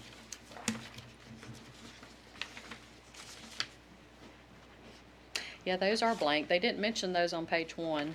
Is that the 18-year-old? No, the 18-year-olds is right under, 2 persons under 18? yeah, number 12. The 12's just not on there.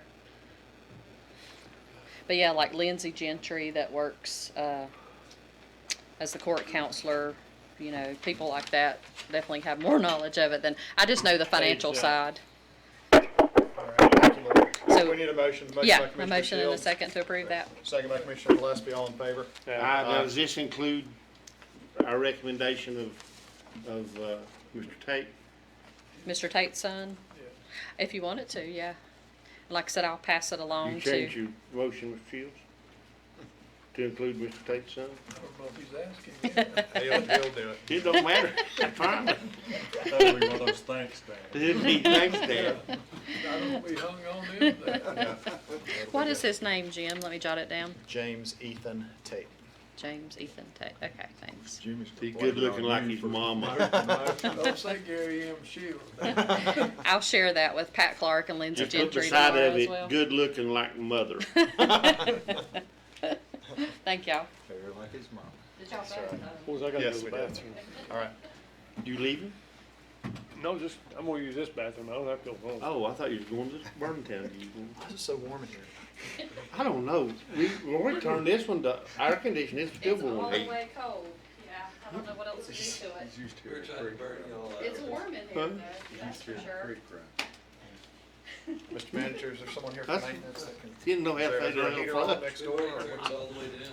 Yeah, that's all I need to do is that. I don't know what else to do to it. That's part of Do I? Derek's budget, I believe that's, we've done all we can. saving power. You don't take a break and all of us go to the creek or? Sure. Let's take a, 5 minutes long enough, Ronnie? See if that makes sense. If the creek don't rise? Creek don't rise. Recess for 5 minutes.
Update on county response to COVID-19.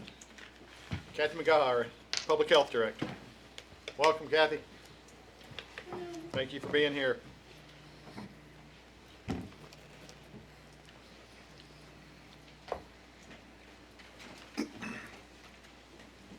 Take me a minute to get the presentation up.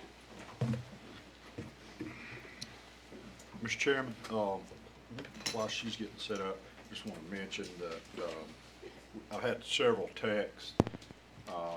When the meeting first started, people said the audio was real poor. And I've been texting Andy and back and forth, and they've made some adjustments. And a reminder, folks need to go to the Macon County website and log in to view live, because that's the one that Andy and his department's monitoring, making sure it's good and clean. And I've had a couple of texts, folks say that it sounds very, very good. So just a reminder for folks that's listening to go to the Macon County, MaconNC.org, and log in there. Thank you, Carl. All right. Hi.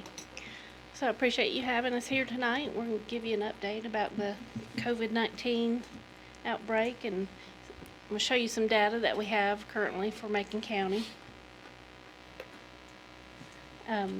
Let's start with North Carolina. North Carolina, we have 15,346 cases with 577 deaths. They've actually have over 200,000 completed tests throughout the state. We have 475 residents throughout the state currently hospitalized, and 99 counties are affected by this outbreak. Here more towards the region, you can see that Henderson County has 237 cases, the highest in our region. They have several residential nursing home facilities that have been affected that they're dealing with. And Buncombe County is the next highest with 103 cases. They've had 4 deaths. We're still at 3 cases and 1 death. And here's just another visual of the same, pretty much the same information. Shows you how many cases we have and how many deaths per county.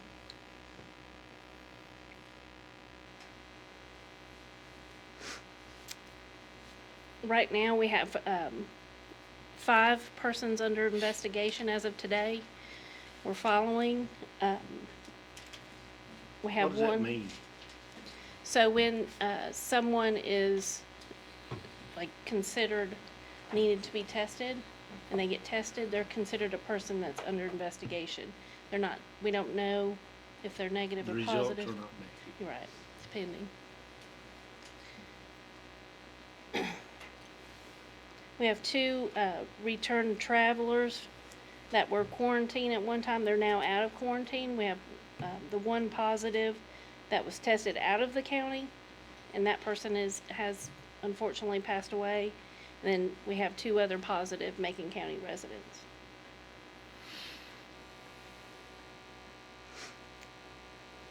We've had a lot of interest in the number of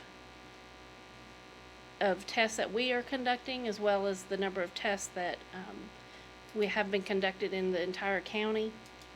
So we've tried to keep up with that information and post it on a daily basis. Right now we have performed, 158 were screened. 11 of those tested positive for flu, so we did not test them. So but there's others that we've added to that since, so the targeted testing is 152.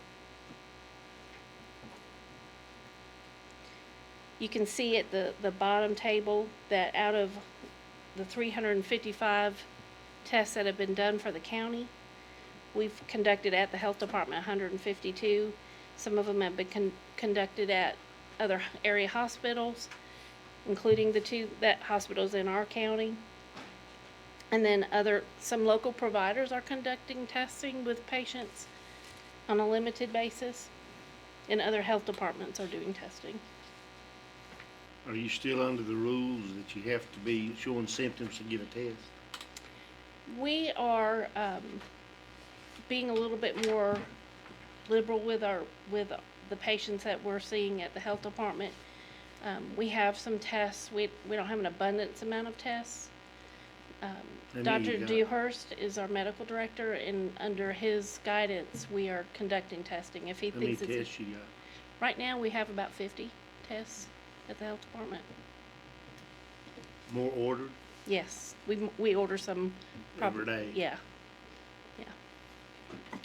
So some of the other things that we're doing, we're continuing to do surveillance and contact tracing with people that were tested.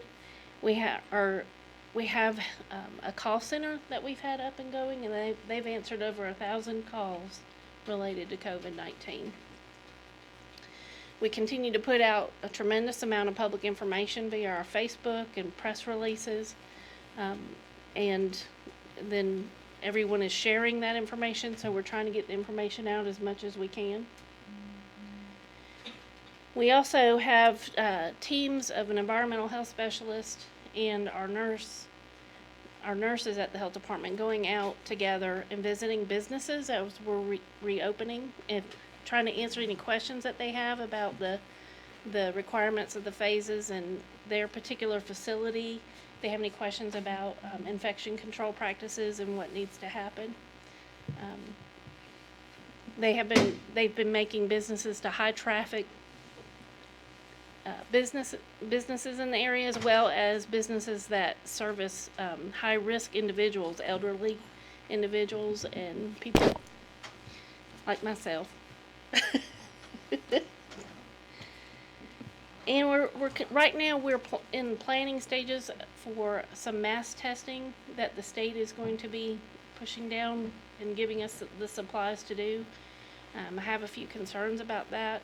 We're trying to work out the logistics. Having their goal is to test up to 5% of the population, which they'd be looking at our year-round population, not our seasonal population. And so, just to have enough staff to actually conduct that level of testing is going to be an issue for us. Can they give them the census while they're doing it? Yeah. Good idea. Yeah. What's your turnaround time on a test?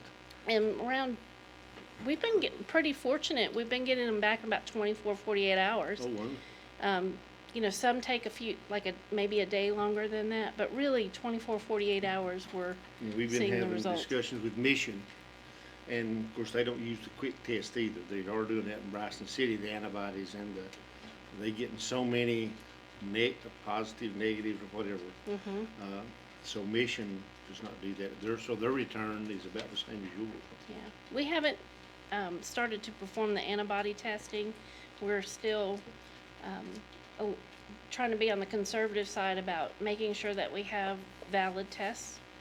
That if we're gonna do those tests, we want them to be valid. We want to be confident in what we're telling people that are relying on us to do those tests. So we're still watching. Is LabCorp doing our testing? Yes, they're one of the State Lab and LabCorp are the two organizations we send our. When you see it get into the president's house, that shows you where Mm-hmm. where testing is. Virus, they do not discriminate Nope. at all. They got tested every 10 minutes. So. Yeah. We're glad to see some more tests coming our way, because we're willing to do the testing. Anybody that wants to get tested, we want to be able to test them. You still do the swab? Yes. Not Very uncomfortable, but it's. Questions? Two questions. Sure. At any point during this pandemic, have we not had, once you started receiving test kits, have we ever run out of test kits? Not totally. No, we've been low. But We've not never run run it. out. Yeah, there was a point at the very beginning that we were waiting on tests, and once we got them, we did numerous tests those couple days right after that. Based on your understanding of what the state's talking about doing now, when you receive those test kits, is that going to be whoever signs up to come and test? get tested? What's gonna be the criteria, or is there a criteria? They're still saying that there's going to be a screening form for symptoms. That they're not gonna require a negative flu test like they have in the past, but there is going to be a screening form that we fill out, saying if this person needs to be tested. From our And- talk yesterday, it looks like everyone in a nursing facility, every patient, every client, every worker There's some high-risk groups. in a nursing facility will be number Yeah, one. and That's the highest rate of death right now is apparently in the nursing facilities. So I think you're gonna see from the state, we have 2 in Macon County now, 2 nursing facilities, or no? no, we have more than that. Yeah, Counting got counting Eckerd, we got 3. 5 or 6. Like we have Chestnut Hill, Well, Eckerd. We Is have. that considered It's a assisted living, but we still. I think there'll be some pretty strict restrictions on the nursing homes. and And also any other congregate living like the jail. Yeah. There's some high-risk groups that we're gonna be focused on. That'll who go First first. responders, healthcare workers. Have y'all been tested, Kathy? I have not been tested. We've had some staff tested, yes, but not myself. You need to be tested. We will have, once those start becoming available, we're gonna be targeting those groups and advertising. We're gonna be making sure that the word gets out of, those groups and how they can get access to the test, where we're gonna be, cause we're gonna make an effort to try to be in different communities. We're gonna have one, of course, at the health department, but, Highlands, Nantahala, Scaly Mountain, there's some outreach areas that Wonderful. we want to try to. The more tests you get, what you're showing is the more testing, the more cases is revealed, so. Yeah, we're going to need some help. So I think, again, you'll find that several of your county agencies working together, EMS, our agency, trying to get this accomplished as a county. Of course, we're worried a little bit of what's happening down the road, iron 10 minutes. Yes. That's a huge. We've been watching that real And closely. of course, Wilkes County is the #1 county of the state right now, so. What is the primary, phone number that people can make a contact? They can call 349-2517. That is the call center number, and we have a nurse as well as other staff in that call center, and they get the information to the medical provider, and we make decisions based on his recommendation. Good, thank you, Kathy. You're welcome. Thank you. How's this new job deal working It's very busy. in? Good for you, Kathy. Yeah. Glad we're there. Older people high risk. All right. Emergency Management Director, Mr. Warren Cave. Welcome, Warren. I appreciate you, Warren. Will you? Thank you, Mr. Been a Chairman. busy bee lately. I'll be very brief. As far as emergency management, an update from my office. Obviously, the emergency regulations that Macon County put into effect were rescinded effective last week to coincide with the issuance of the governor's executive order 138. We still remain under a state of emergency, and I intend for us to probably remain under that for an extended period of time until we see the end of the light at the end of the tunnel with this. I will say that obviously we moved into phase 1. That was the intent of the governor's executive order 138. We were pretty confident with the guidelines that were put in place there, and we hope to very quickly move into phase 2. But I will say that public health has a plan that we can fall back on if any of the trends and the metrics that Kathy mentioned are not favorable to Macon County as we move along with this. There's some things we can do to make some adjustments in Macon County as needed. So there is a plan in place in case we're not comfortable with where the governor's orders go. We obviously can't be we can't be less strict than the governor's orders, but we can actually make some adjustments on the other side if necessary. But I hope we don't have to come to that.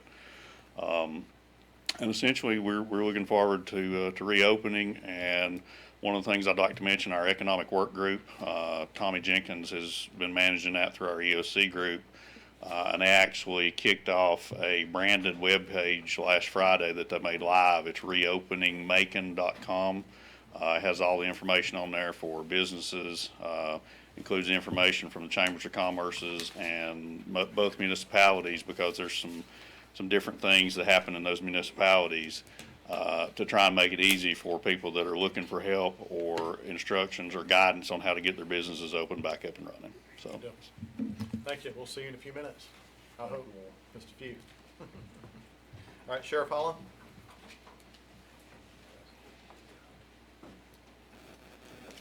I don't have a lot to add. We're still, answering calls, any complaints that we receive. To be honest with you, it's been a little bit over a week since we received any complaints as far as the social distancing and some of the things that are in the order. But everything's going well. Our inmate population is still kind of low, which is nice. Right now, I think we have 49 in-house, and we still have 5 out of county, and so that leaves us about 20. We have plenty of room. After hearing the manager's presentation, we're leaving one room reserved for him, but the other one's for me for getting a haircut. If you can't beat them, join them. But everything's going well. Can't complain. Before I sit down, I do want to tell you that we have introduced our new app that we've worked on for several months. It went out yesterday. It's got a wealth of information. I'll send you all a text that has that, how to get to that app in the Apple Store. It's got a lot of information about our agency as well as other links to other important departments.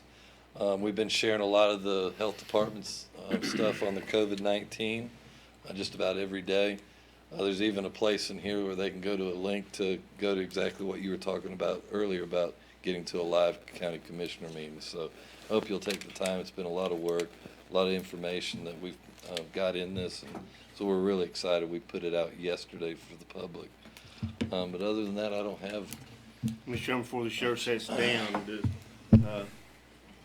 to show you how we're lucky we are at the sheriff's department, that some counties I know for a fact, and the sheriff knows for a fact, that struggle with this, is that you have inmates coming in that are not bondable. There's no bond. And so the sheriff recognized that early. To have these folks, we know who's in the jail. So far, we're clean. So to bring in somebody that can have a bond or has to go in the general population, no choice, the sheriff made the policy that that person would be tested, period. And so that's where our conversation came with Mission and to try to get, because you got to put that person somewhere while they're waiting for the test results. So the sheriff has made accommodations. So it's things like that prevent it spreading through our jail, which that has happened in some jails. They brought in folks that couldn't make a bond, and so Sheriff, thank you so much. I'm glad you mentioned that, because that's something that I forgot to mention from the beginning is our process. Back in the very beginning of this, we made the decision to set up tent outside where our command trailer is, and we're processing all of our inmates and asking them certain questions. And if they meet the criteria, then they go on in. But if they have illnesses or have a problem, then our jail doctor is immediately contacted, and they go into isolation. We contact the health department and do the things that we need to do. It's been expensive, but we had no choice in the matter. We had to find another avenue, because if you get inmates with COVID, you're also going to have then expose your employees, and you're going to have a lot of employees go down as well as the inmates. And so I appreciate the support of finance and the county manager allowing us to do that. We utilized a tent service. We've got it set up. Starting this weekend, we'll take a portion of those tents down. We're going to start doing, instead of our visitation outside under those tents that's in front of the jail, we're going to be going to the rec park, since the rec park is closed. I met with them today, met with the county manager earlier today, And we've made arrangements that instead of people coming to the jail and going in these tents to visit their kids or their family members, they'll go to the rec park. And we have a room set up there. They'll get their iPad, and then from their iPad they'll call in to the jail where the inmate will be in the visitation room that they normally are in and have visitation. And so while those tents will go down at the front, we still will have our tent that's up at the command trailer. And I'm right now in the process of getting a quote for a carport, a large carport, to be able to store that command trailer under while we're utilizing it to do the inmate processing. And then also it'll kill two birds with one stone. It'll also give us an opportunity after this event is over. Hopefully it'll be over soon, but after it's over, we'll still have a place that we're able to keep our command trailer out of the weather and keep it in the shape that it's in. The location that it currently normally stays at is a great place. It's available now, but that could change at any time. And it's in a different location, and we'd rather have it there at the facility. So, any questions? Thank you, Robert. Thank you. Suggestion. Yes. I'd go a little shorter next time. Yeah, well, this is 2 weeks old. Did you pay for This that, is a Bob? short. No, just so I don't get blasted on social media. They do sell shavers, and so did it ourselves at our office. So we did not go to the barber shop. But you don't realize what you miss when things get taken away. I never would have thought. I know you don't miss your barber, but you never know what you're going to miss when things are taken away. And I've never appreciated my barber except when I needed a haircut. And I really miss Frankie. And so I'm looking forward to that. Well, you stayed all day. Yeah. Thank you all. All right, thank you. Mr. Manager, So, do you have anything? No, sir, Mr. Chairman. Okay, good deal. All right, moving on to old business. Recommendation regarding new tax software. Our tax administrator, Abby Braswell. Welcome, Abby. Good evening, everyone.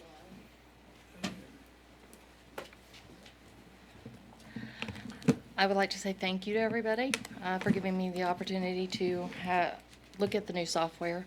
I'd like to say thank you to Derek and Lori for supporting us in this mission critical in the finance budget, because it is critical for us. We have had the same software for over 30 years, and we have seen during this time with some of the information that was asked from us and the difficulty of getting that information for you and the county manager, that new software would make it much easier for us to do so.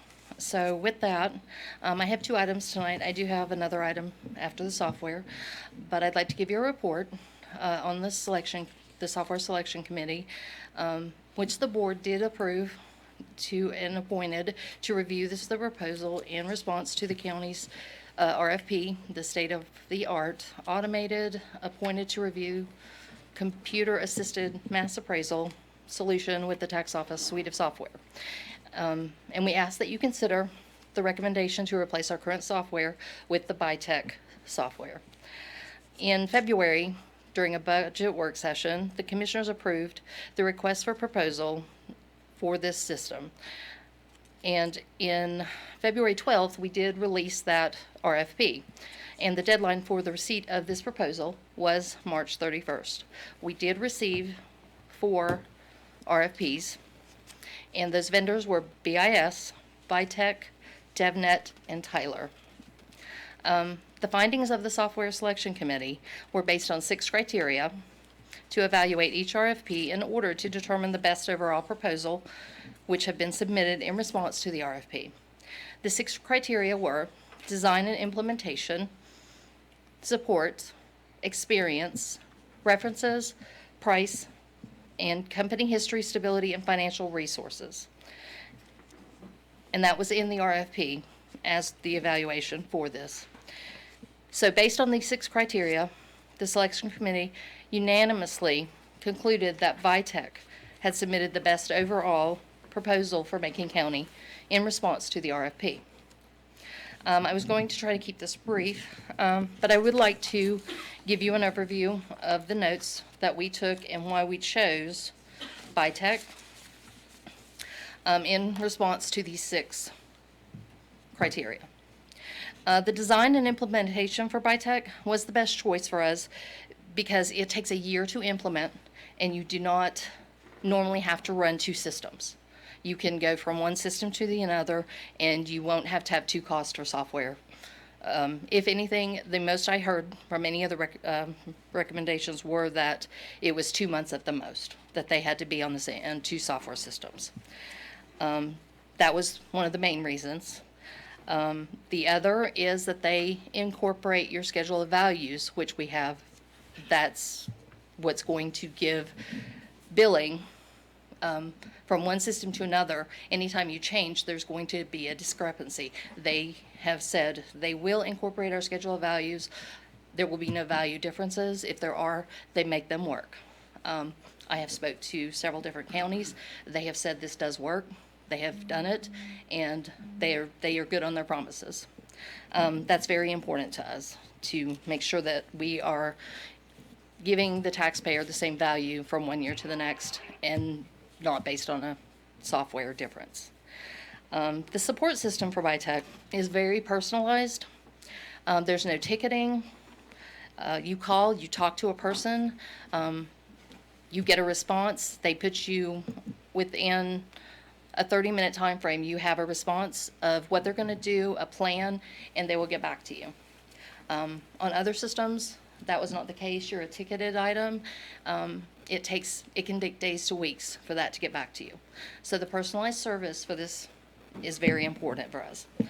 The experience, Perry, who is the owner and purchased this software company in 2006, has been working for that company since 1987. He took a green screen company and he turned it into a Microsoft-based company. He took it to a bigger level, and so his experience with the programming, with the company, is very extensive. They do have 27, this goes to our references, they have 27 references. They are in the middle of also converting 2 more counties to make that 29. I did not get a chance to talk to all 29 counties that he did give references for, but I did talk to a majority of them. I talked to Haywood, and they had just converted 2 years ago from the Keystone system, the same system that we have. They are very happy with it. They say it works very well, and it has increased their productivity in their office and made collecting easier, as well as garnishments, mass garnishments, bank attachments, and all of that is easier as well. So it makes it a lot more efficient for our tax office. Their history, as I said, they have been doing business since 2006 on their system right now. Before that, it was called Cotton Company, and that was also in North Carolina, and several, I don't know how many exactly they had, but they had several of the counties. But they went from 15 counties to 27 counties in 14 years. They have no debts, no litigations. They have a positive history with a financial stability that we felt would benefit our county. Price is a factor. We, in looking at it, they were not the lowest, but they were the most inclusive of everything in their price. There was no add-ons. There was no things that you had to purchase separately to make the software work. There are other things you will have to purchase separately, such as printers, receipt printers, and such as that, scanners for the collections office, but it gave the most inclusive cost. And everybody I talked to said that they haven't had to purchase anything, they haven't had any extra cost, there was no surprises when it came to their cost. Everything was what they said it was going to be. And that is how we came up with BITEC and how they became #1 in our selection. I guess in your packet you did get the scores and how they laid out from everybody. BITEC was first, BIS was second, DevNet third, and Tyler fourth. So overall, it was BITEC from all of us.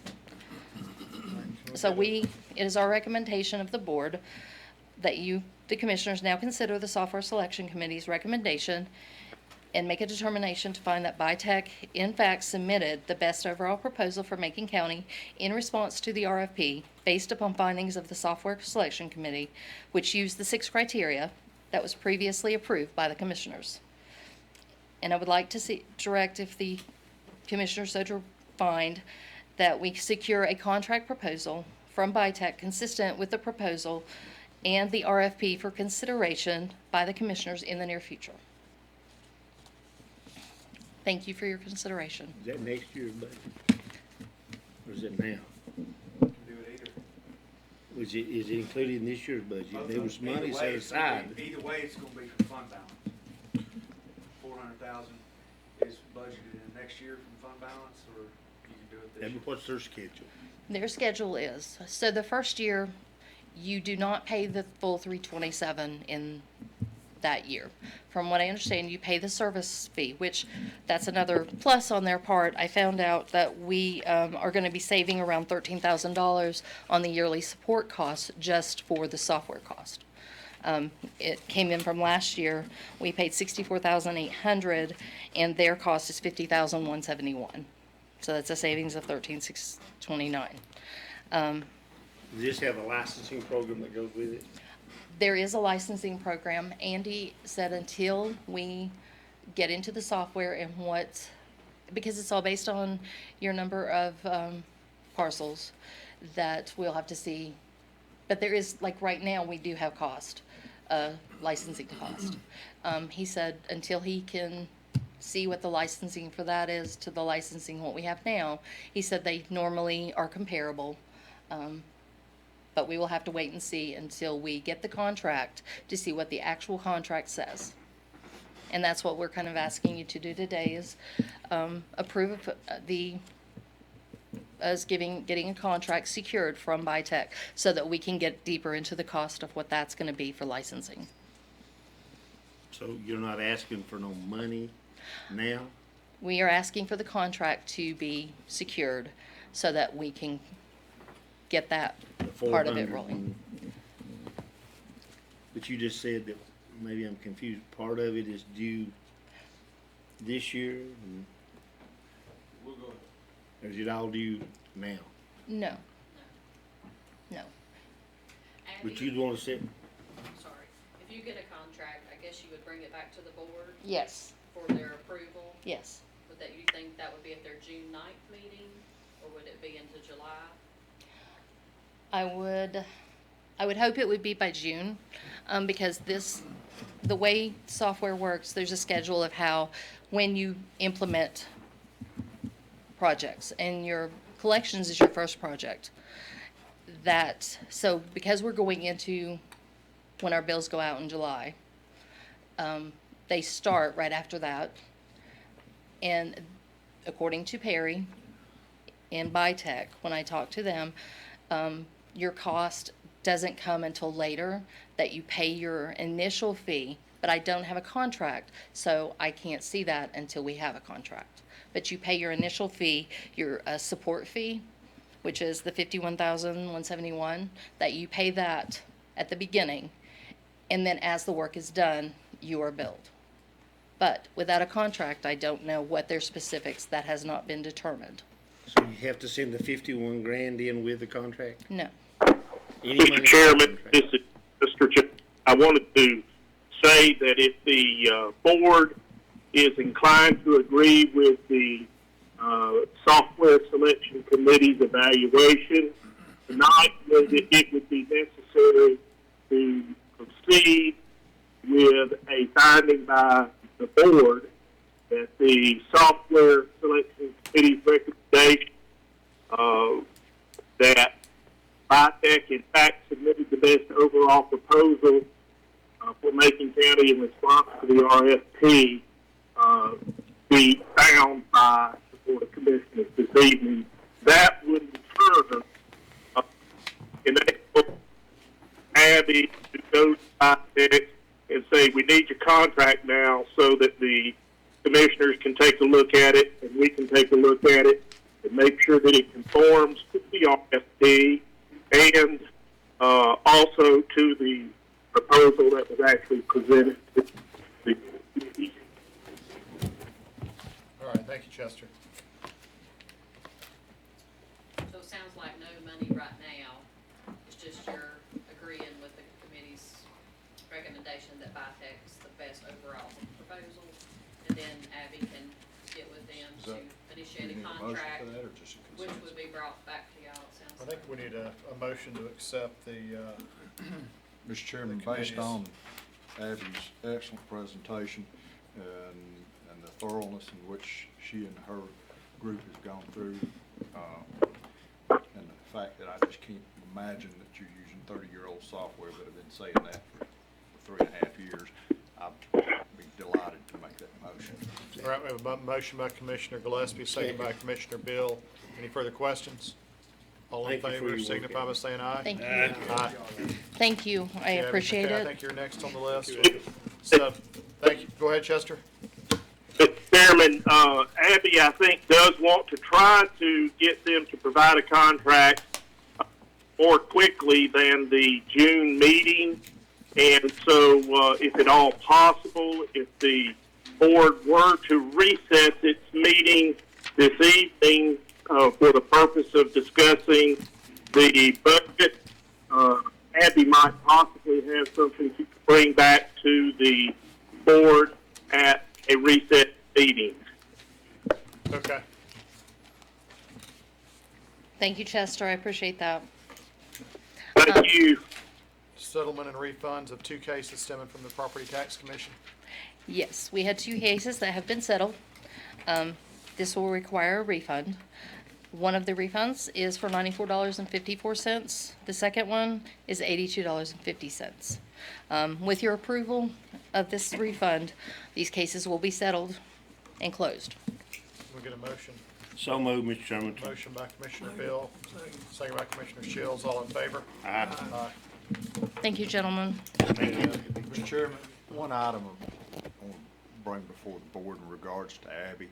I'm sure that y'all are already aware of this, but just an example of the quality of people that the county has. I called in and was trying to extrapolate some data in regards to number of buildings in Macon County. And I got on the phone with her, and she was able to, of course, spout that off just from the top of her head. But then, to me, the thing that really is a valuable tool is not only did she know that information, she took the time to walk me through the county website and show me how I could get that information myself. So I guess she didn't want me calling back. But nonetheless, she did a great job. I want to say thank you. Thank you very much. Good job. Thank you. Thank you, Bill. We have a really good website. We're very proud of it. Good. Thank you, That's some good Commissioners. software. Thank you, Abby. All right, Mr. Manager, update on transfer of former National Guard Armory facility to Southwestern Community College. Yes, sir, Mr. Chairman. At the February 2020 meeting, the board appropriated $7,500 for a survey and appraisal on the National Guard Armory site. We have since got the survey back. We have $5,000 remaining in the within that appropriation. So at this time, I'll just be requesting approval to go ahead and get an appraisal secured on the National Guard Armory site. Make a motion, we can move forward with the county. This is just for the appraisal, not the transfer. Yes, just appraisal. I second. We have a motion by Commissioner Gillespie, second by Commissioner Shields. All in favor? Aye. Aye.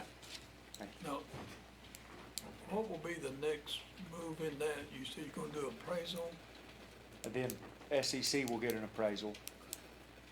so they haven't got theirs done yet. No, we're gonna, I think Carl and I both talked to Dr. Thomas. They'd like for this to move as quick as possible, because they want to use that bond money to go ahead and upgrade the facilities out there as quick as they can get in it. yes, sir. It's labeled now as an emergency hospital. Right. They understand that, but they'd like to get in there and start upgrading it, Carl. Or we might want to keep it. All right, go ahead. Mr. Bill, I appreciate what you're saying. I think that we absolutely need to keep that in mind.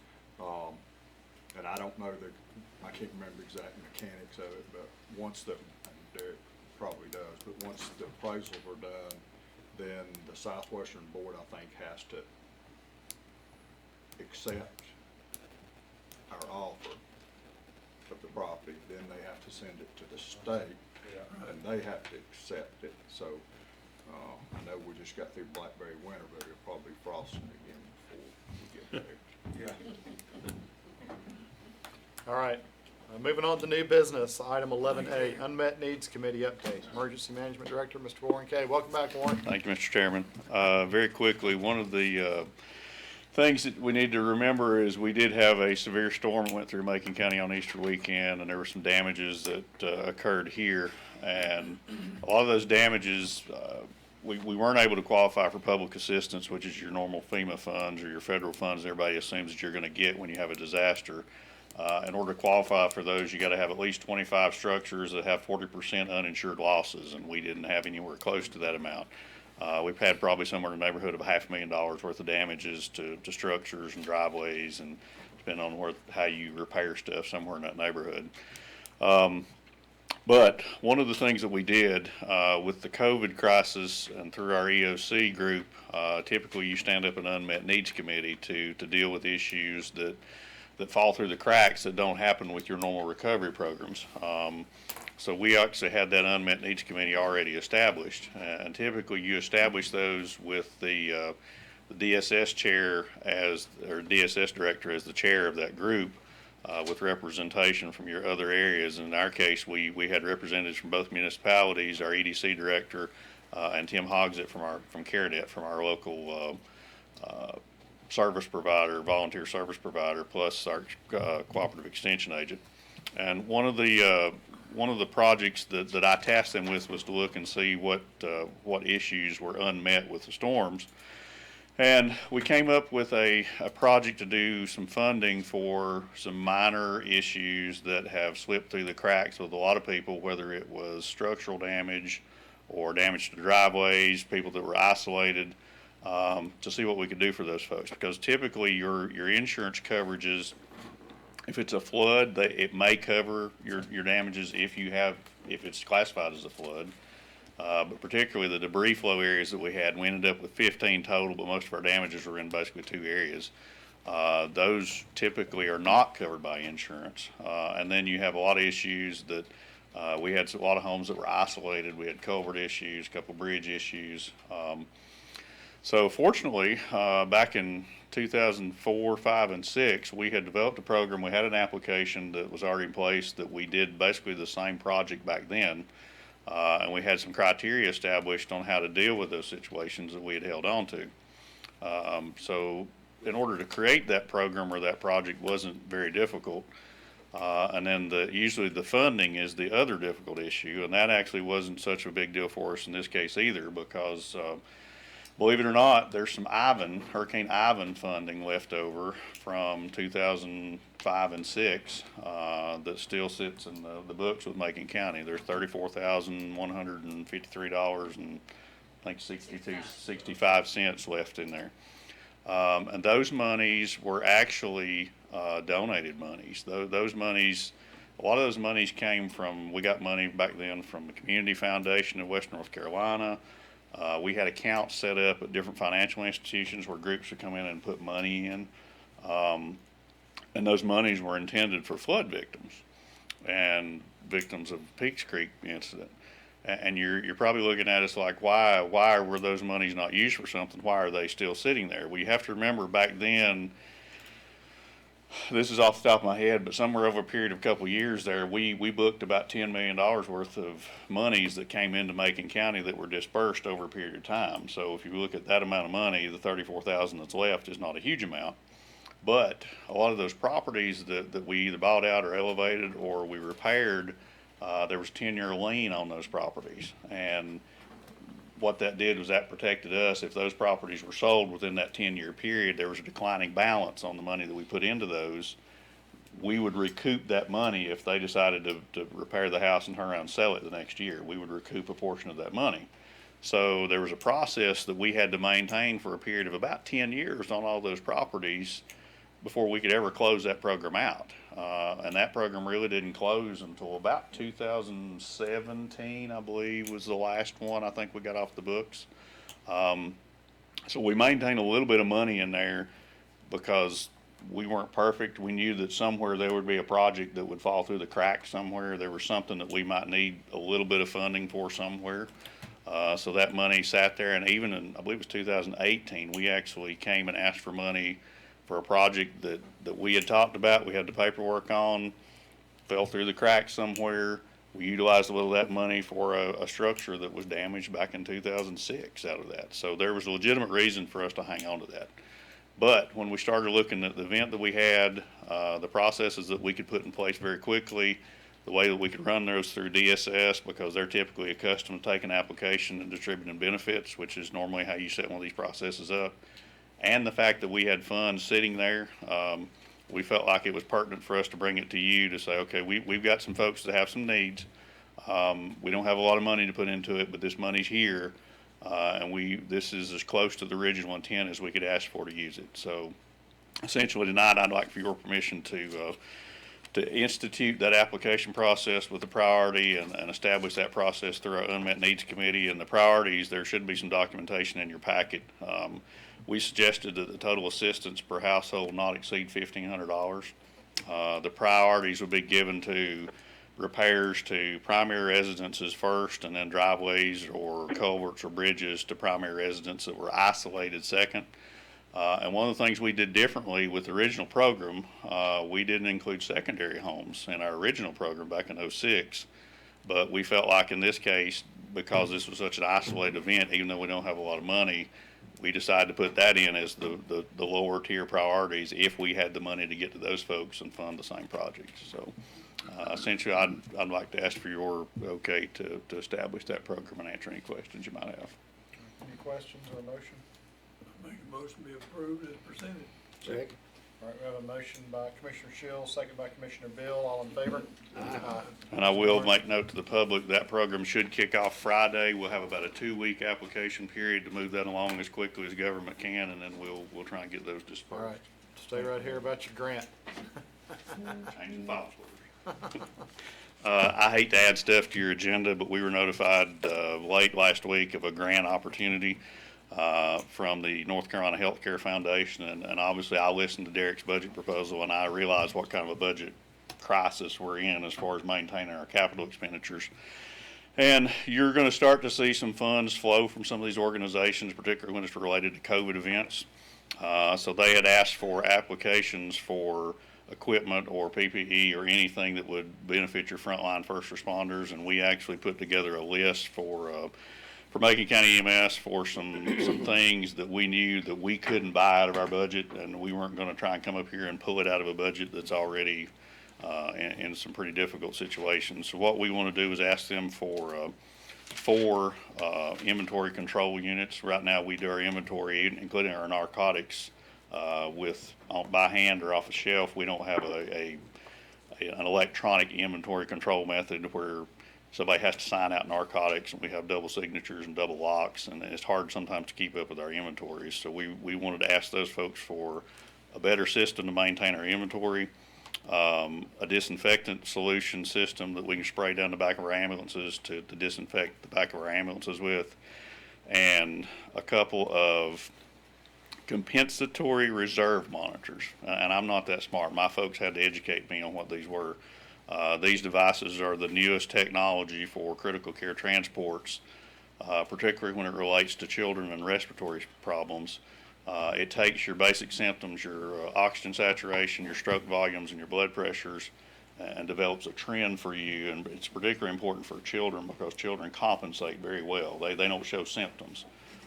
So we decided we'd like to ask these folks to fund this, and the amount of the funding for all of those, and a CPR automated auto pulse machine so we can do hands-off CPR. We've got a couple of those, but this will be a spare for us. So we decided we'd like to ask those folks for a total of $134,420. We're competing across North Carolina, so we probably won't get near that, but it doesn't hurt to ask. Go for it. I'll take that as a motion, Commissioner Bill. Yes, sir. Second by Commissioner Shields. All in favor? Aye. I have copies. Mr. Warren.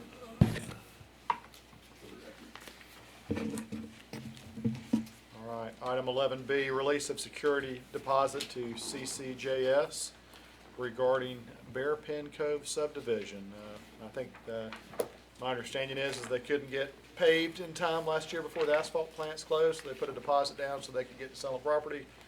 And now they paved and want their money back, and I don't blame them. That sums it up.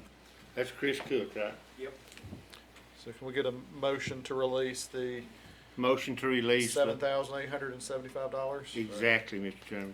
Motion by Commissioner Bill, second by Commissioner Gillespie. All in favor? Aye. Aye. Pay the man. All right, request for fireworks permit from Nantahala Volunteer Fire and Rescue. Looks like June 27th with a rain date of July 3rd. They have the application and the insurance certificate is forthcoming. We're going to approve this. I just make a recommendation. Maybe we make sure that insurance certificate is here Subject to. before we approve it. Motion to approve Subject to contingent on the, Insurance certificate. insurance information of everything All right, county we have a manager. motion by requires. Commissioner Bill with a contingency of, go ahead, Chester. I was just going to recommend that given what we have going forward with COVID-19, that there probably ought to be just a disclosure by whoever is issuing the permit on behalf of the county, subject to receiving the insurance certificate. I think that's the only thing short. Is that correct? Correct. That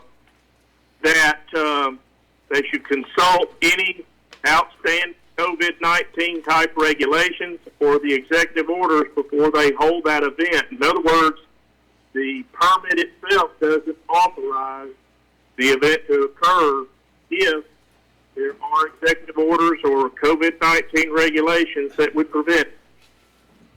Okay. That's included in my motion. I meant to say that. We have a motion by Commissioner Bill. Did you understand all that, Derek? Yes, sir. We got it recorded. Second by Commissioner Gillespie. All in favor? Aye. All right, Chester, revised letter of permission to Mainspring. Yes, some months back, Mainspring approached the county about the possibility of coming across the county, constructing a nice road across the county's property, temporary use so that they could get down and do some stream restoration upon their property, which is adjacent to the county's property behind the county library out near SCP. My understanding is the road is in, but as all of you know, it was a very wet winter time, and they have not had the time they needed to get down there and complete the work that they contemplated doing, and they have requested an extension of that temporary use of the road through and including November 1 of 2020. I have attached a proposed letter for Derek Rowland's signature if the board is inclined to grant that request. And if the board is, they need to authorize Derek to sign and send it on behalf of the board. All right. So we need we need approval of the revised letter. Yes, sir. All right. Can we get a motion to approve the revised letter? Motion by Commissioner Gillespie, second by Commissioner Shields. All in favor? Aye. All right, Chester, you're still up. We're going to be discussing the Reed estate on Buck Creek Road. So, we had, the board had approved a proposed contract that I had prepared. Unfortunately, COVID-19 happened, and everything was essentially put on hold until this evening. I noted for the county manager that the initial contract proposal contemplated a number of time-sensitive periods due to the fact that the sale of the property would have to be approved by the court, and the cancellation of the lien would have to be approved by the federal government. And so as a result, those time periods have come and gone during the COVID-19 And if we're going to do it, we need new time periods. I've prepared the contract that would give new time periods for those things to occur, and it is attached and as part of your agenda package. All right, thank you, Chester. To keep that purchase moving, we would need to have it approved with the understanding it would be signed, delivered to Mr. Cox after the state. All right, can we get a motion to approve the revised offer? So moved, Mr. Chairman. A motion by Commissioner Bill, Second. second by Commissioner Shields. Any questions? All in favor, signify by saying aye. Aye. Derek, can we go ahead and sign that right now? Sure. I got one here, I think. Chester, do we have to pay the 500 earnest money when we sign this agreement? When you deliver it, you'll need to. Okay. Have y'all taken, I don't think the board's taken action on the earnest money. We should have, Or whenever have we you? approved the last one, I would have thought. Okay, But- I couldn't remember if that was in a closed session or, No, we No. took action. an actual open meeting. Open. But I think if there's any question about it, I think it can certainly be done again. I'll include in my motion then, Mr. Chairman, that if the $500 fee is due, then authorize the county manager to institute it as such. Second. All right. All in favor? Aye. All right. Discussion regarding underground storage tanks at Macon County School Bus Garage. Mr. Manager. Thank you, Mr. Chairman, and the school board liaisons are aware of this issue as well.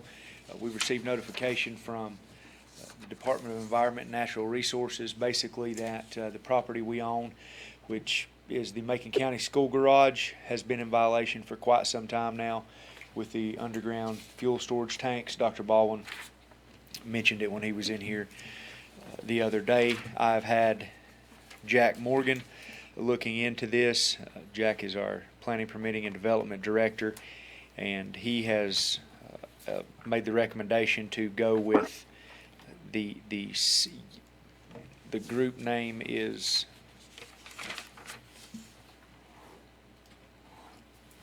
let me see here, S&ME Inc. for an amount of $52,800, and this will accomplish soil testing and removal of the underground storage tanks. The deadline again is June 6th, and we have to be in compliance. So the primary goal of this proposal is to get us in compliance. After that, we can have a discussion around installing new storage tanks. But the first thing we got to do is get in compliance. So that bid is to do the testing and remove the tank? Yes, there will be testing required when the tanks are removed. It's in the proposal. That was our big question is, if they find enough parts per million where they have leaked, that would be an additional cost, the way I understood it. I mean, removing the tanks is one thing, cooking the dirt that it might have infiltrated is a whole different subject. Right, Derek? Yes, and Jack feels comfortable that the proposal as received, because, we relayed those questions to him and had him then go and meet with the group. So following that directive, he feels comfortable that this accomplishes everything with respect to testing and tank removal that we need to do. And everything around it, we don't Yes. know. Well, yes, it'll, But, okay. Do we get multiple quotes on it? I know we don't have to. yeah, it is my understanding we did Mhm. get multiple quotes. I think the committee, there was 3, and it was ranged from anywhere over $100,000. Yes, we did receive multiple quotes. Yes, sir. Make a motion to accept it as presented. We need money. Yeah, we're gonna have to have a little money. We don't. We don't tell you got enough contingency? We've got 69,509 in contingency. That'll do it. That'll do it. Do you want to take it out of contingency? What do you think, My Ms. Fields? motion, yes. No, it's 52,800. 52A. Two Okay, eight. out of contingency, okay. I'll second Mr. Shields' motion. Got a motion by Commissioner Shields, second by Commissioner Bill. Any questions? All in favor, signify by saying aye. Aye. Thank you. There. Thank you, Derek. Are we gonna pay for this, or is the school gonna pay for it and we reimburse them? How's this flowing? That's our property, isn't it? It's our property. Oh, it's our property, okay. So it'll just be straight from us. All right, Kim Angel, we're getting ready to dial you up. Phone a friend. Yeah. Please enjoy this Verizon ringback tone while your party is reached. 2 5s and a 3. Hello. Hey, Kim. Hi there. Welcome to Who Wants to Be a Millionaire. Yes, absolutely. I've been watching. Good deal. So you're wanting approval to for a grant? Yes, I will be applying as part of the CARES Act that was signed into law by President Trump. There was about 25 million, billion, one of those illions, that was allocated for public transit systems.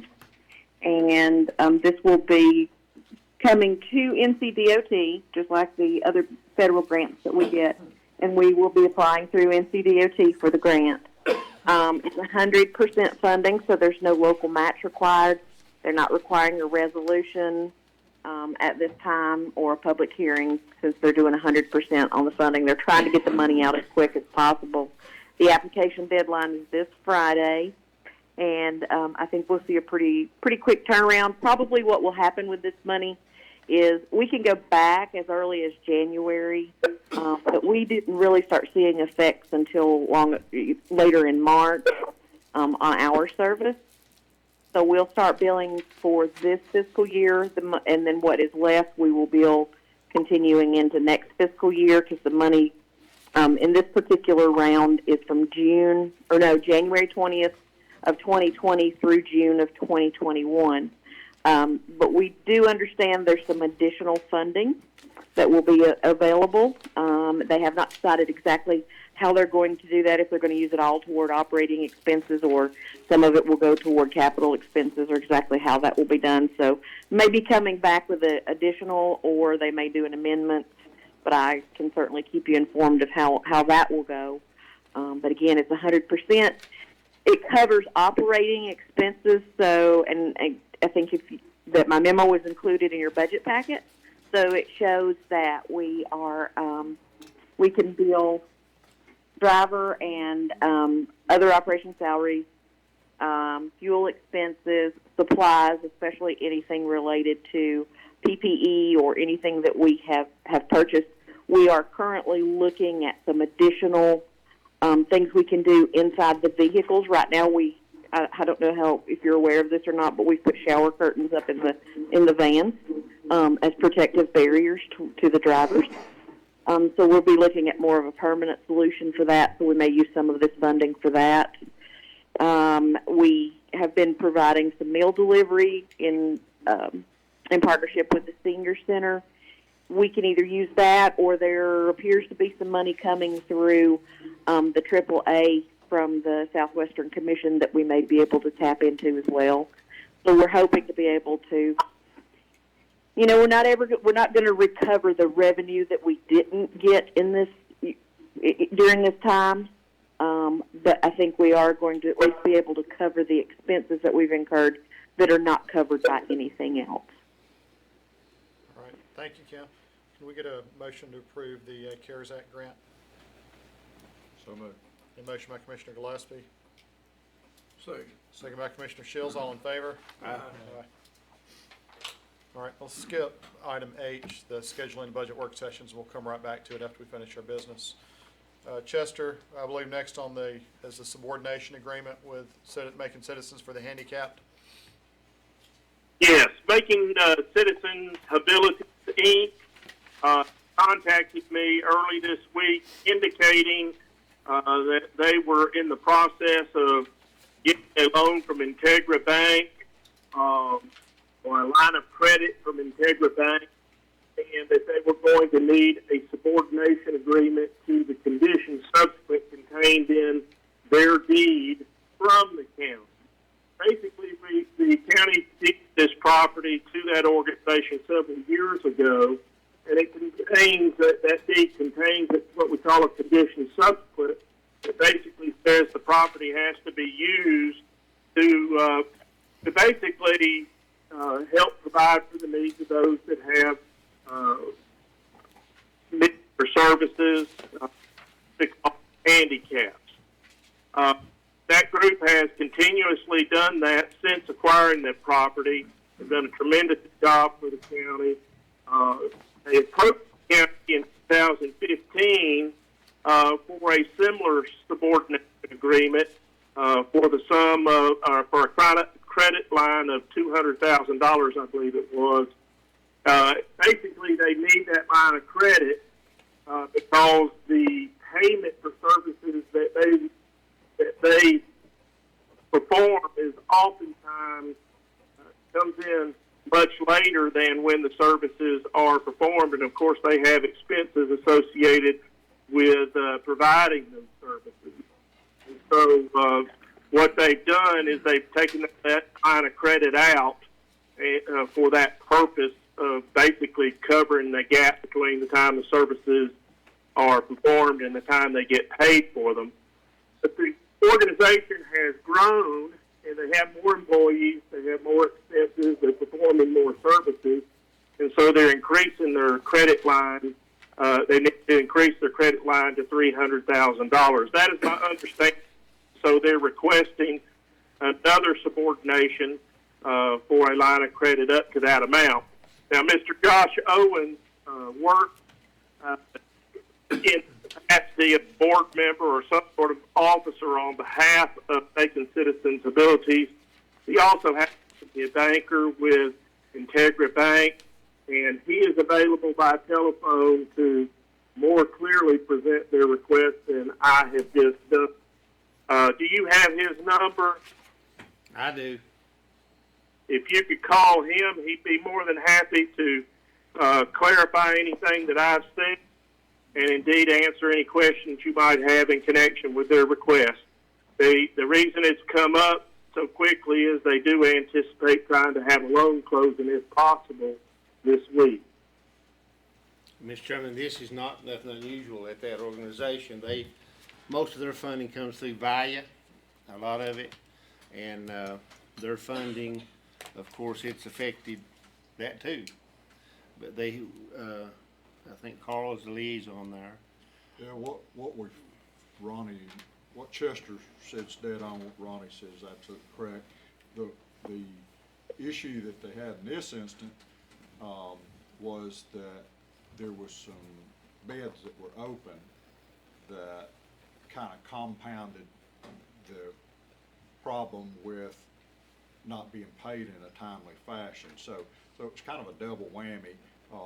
They made it through it just fine, but that's a great board that serves our community there, and they recognized this for what it was and said, we don't want to wait until we get in this pinch again to do anything. So let's get us a line of credit. That way, if we have one of these hiccups, it'll be there. But they set some things in place internally to provide some protections against somebody just arbitrarily pulling money against that. It takes board action for that to happen. So they recognize the need, and they recognize the possible exposure and liability of it, and put things in place to prevent that from happening. This is DHHS funding, so the criteria and some of the rules are being changed on how places like Macon are funded. So hopefully that this will be a short season, but this, like Carl says, if you've been involved in this organization, you'll see their dedication, and they won't have no trouble. I think they'll be getting probably more money than they have in the past, and in a more timely manner, we hope.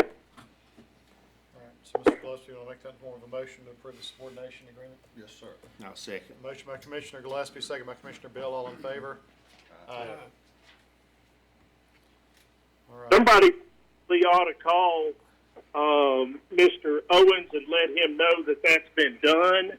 And if I can respectfully request that Jimmy Tay and Garrett sign that in Mike Decker's presence this evening, we can make arrangements for Mr. Bromnick's office to pick that document up in the morning. All right, thank you, Chester. All right, item 11J. Potential local small loans for small businesses. Welcome back, Mr. Jenkins. I'm that or taking a nap in between. So. Appreciate the opportunity to appear before the board for this matter. I did not know I was going to until it was added to the agenda. As you know, there have been several funding sources for businesses in distress introduced during this COVID-19 situation. A couple of federal, a state program. But there's, some feeling with talking with the smaller businesses is that some of them have fallen between the cracks on the payback protection program, because that is a fairly difficult program to access. Also, it's, some of them didn't meet the criteria. As you know, there's also the North Carolina Rapid Recovery Fund that was just refunded, which is they're shoveling out money as fast as they can too, but I think there's some businesses that are going to fall between the cracks in the next couple of months that I would call more of a micro loan type situation. Some of these smaller restaurants, retailers who might be between $2,500 and $10,000 could make the difference between where they survive or not. I would call these micro loans. There's already some examples in the state of counties and municipalities that have stepped up to fund these programs. Person County's done one. Jackson County just announced one Friday. If you would, I'd like to tell you about what their qualifications are and who is eligible and how the process works. Who is eligible? It's all a business that is, say if we had one in Macon County, it would be all the businesses located or based out of Macon County. They'd have to have between 1 and 49 employees. They'd have to be in business at least 12 months. They'd have to demonstrate that they suffered a loss of revenue of 25% or more due to COVID-19. And they'd have to agree to provide impact data that would be required by the administrator or underwriter. These loans would be between $2,500 and $10,000. Interest rates, the programs that are going so far, the first 6 months is 4%. Then they're prorated out from 7 to 42 months at 5.5. Loan terms are 6 to 42 months. Repayment, the first 6 months are deferred. From 7 to 42 months, it's the principal and the interest, and there is no prepayment penalty. These funds could be used for payroll, accounts payable, fixed debt, or any other business bills. Of course, when you applied, you would also have to provide tax returns, profit and loss statements, as well as bank statements. Now, these programs are usually, or they are, administered and underwritten by organizations not tied to the local government. In other words, Jackson County's is tied to Mountain BizWorks. They administer it and underwrite it. And in some preliminary discussions, just some hypothetical discussions with Russ Siegel over at Sequoia Fund, they would be agreeable to administrating and underwriting a program. So what I would like to see for, what I'd like to submit for your consideration is that you consider a program using Economic Development Reserve funds up to $250,000 to implement this program. It's an investment, it's not a grant, it's a loan. So you're not giving money away, you're investing it and getting a return on it. But using that Economic Reserve Fund, could do a whole lot to help a lot of our smaller businesses in the county. And I think what you're going to see is after this initial shock, when some of these businesses think they've made it over the hump, the next couple of months are going to be real critical for them.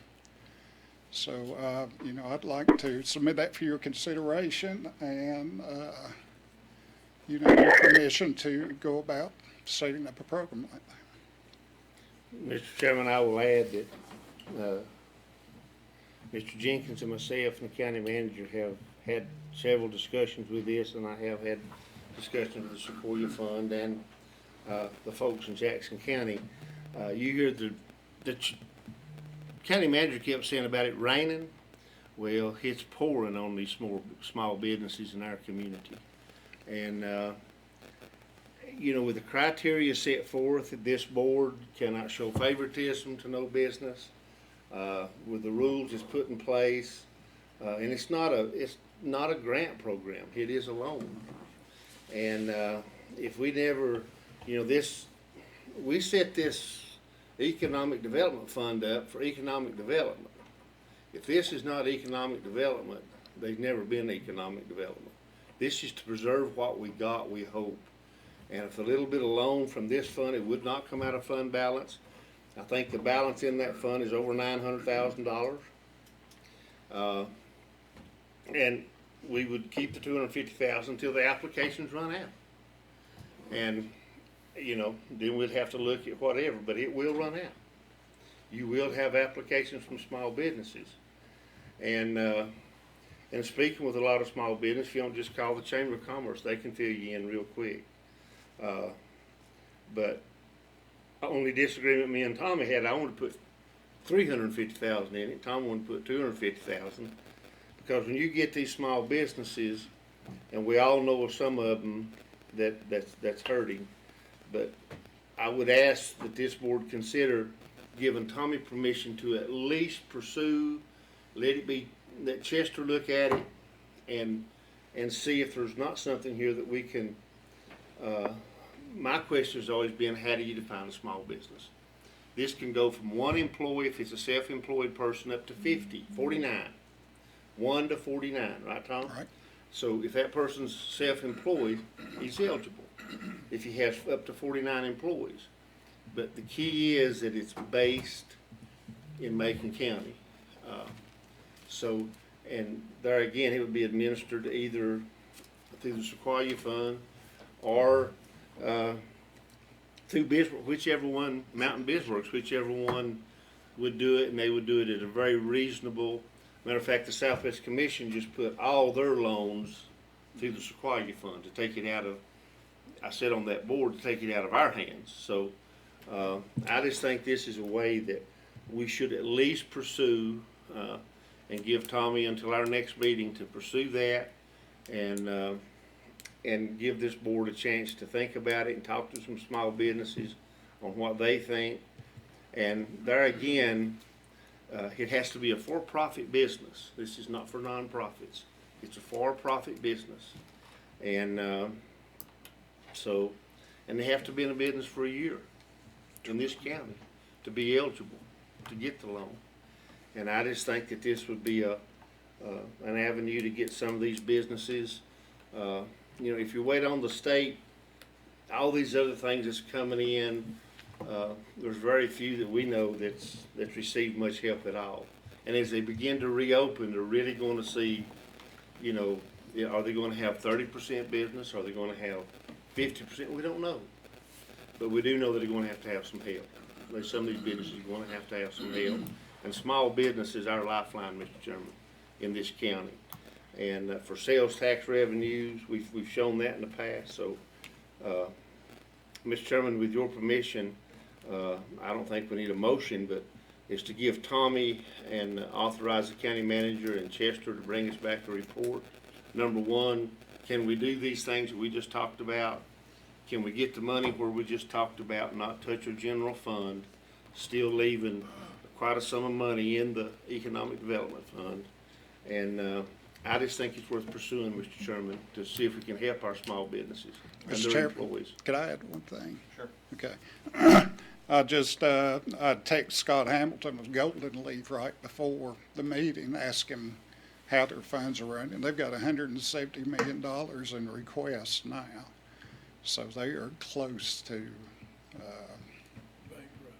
well, no, That's a they've got more requests than they do Then they funding. use Tommy, is your board weighing on this? Your EC We have a meeting Thursday. I was Thursday. What, the questions that popped to my mind before we move forward with this is why would I as a small business owner come do this versus go to a bank? What's the? Well, I think, There's no bank wants to loan you $5,000. yeah, the small business is traditionally small businesses have a hard time borrowing money anyway, especially small amounts of money. They won't even talk to you for $5,000 or $10,000. They'll tell you you'd have to go to another. That there's been small business resources, but this is, I think, a more immediate need and more localized to where,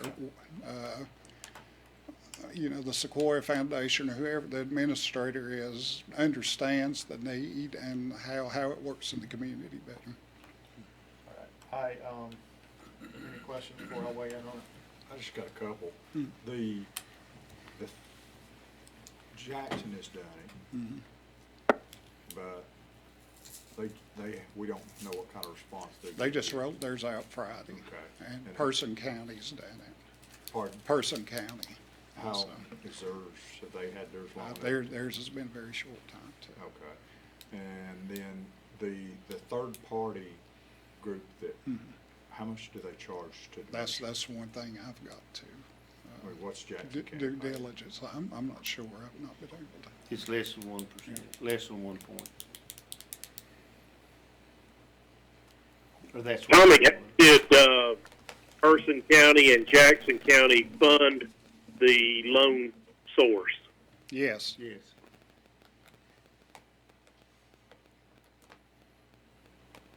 And we're blessed sorry? to have the Economic Development Fund, where we don't have to touch our fund balance. I think they took it straight out of fund balance. Okay, that's going to be important for us to know how they in fact funded it. Right.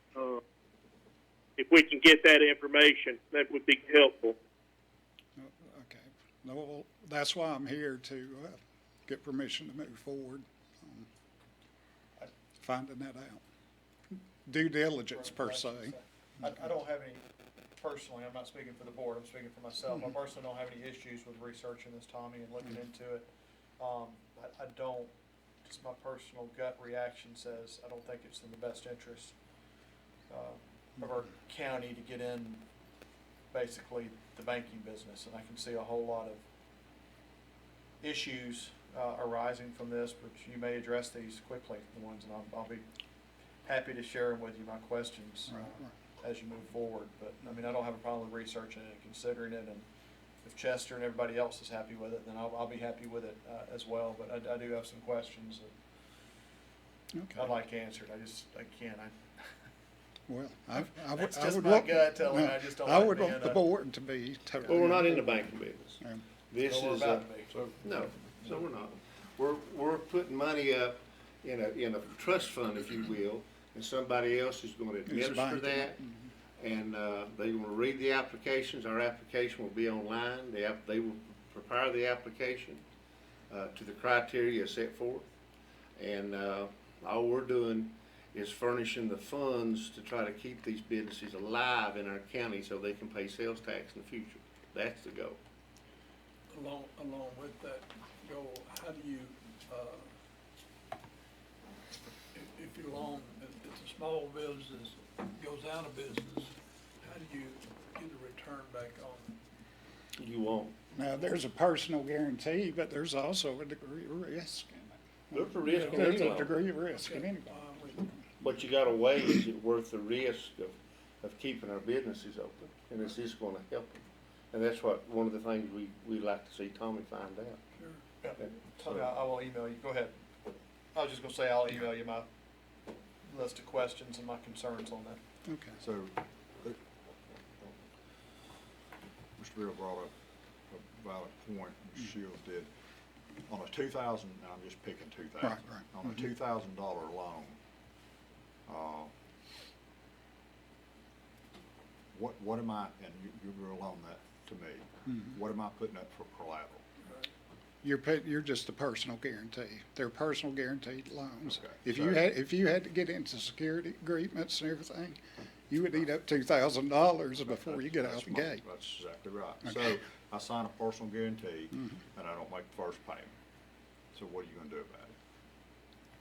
Well, you'll have to go through a collection process, or we won't, but the administrator will. So, And that's all covered in that 1%?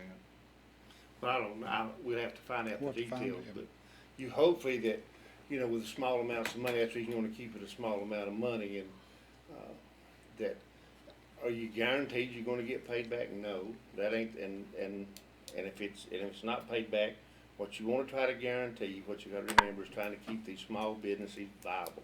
Will this help them keep them viable?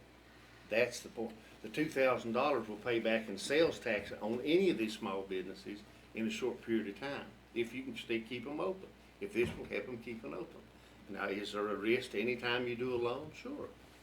But I think with small businesses in our area, homegrown businesses, that, I think not only will they be appreciative, that they'll do, that, I have confidence they'll pay back the loan, if possible. We don't know. well, if you look, we're mostly an entrepreneurial county anyway. We don't have any large government organizations. We don't have a large educational like Western or Southwestern. So, you know, we have a strong entrepreneurial spirit in this county, as witnessed by you guys on the board. These guys need help. Yes, will there be some people not pay it back? Probably so. But you need to weigh that against the ones you help. And when you help them, you're not only giving them that loan, that's also causing a ripple effect to the economy. When they spend that money, It's a domino effect. And we talked to the Ray Jeffries in Pearson County, and, you know, he said if they don't help, they know. And if we don't help, we know. But $2,000 in some businesses don't sound like a whole lot. But when you're an individual or self-employed and you're doing one thing, if you work in a beauty shop, if you own a beauty shop, $2,000 is huge. That's a huge amount of money. They've not worked in months. And that's just one example. if you own a small restaurant, Oh, you know, yeah. look at And your there's, cash flow. You know, we've talked to folks at Normandy, all these little local restaurants, and you're gonna see some of them not open back up. We know that.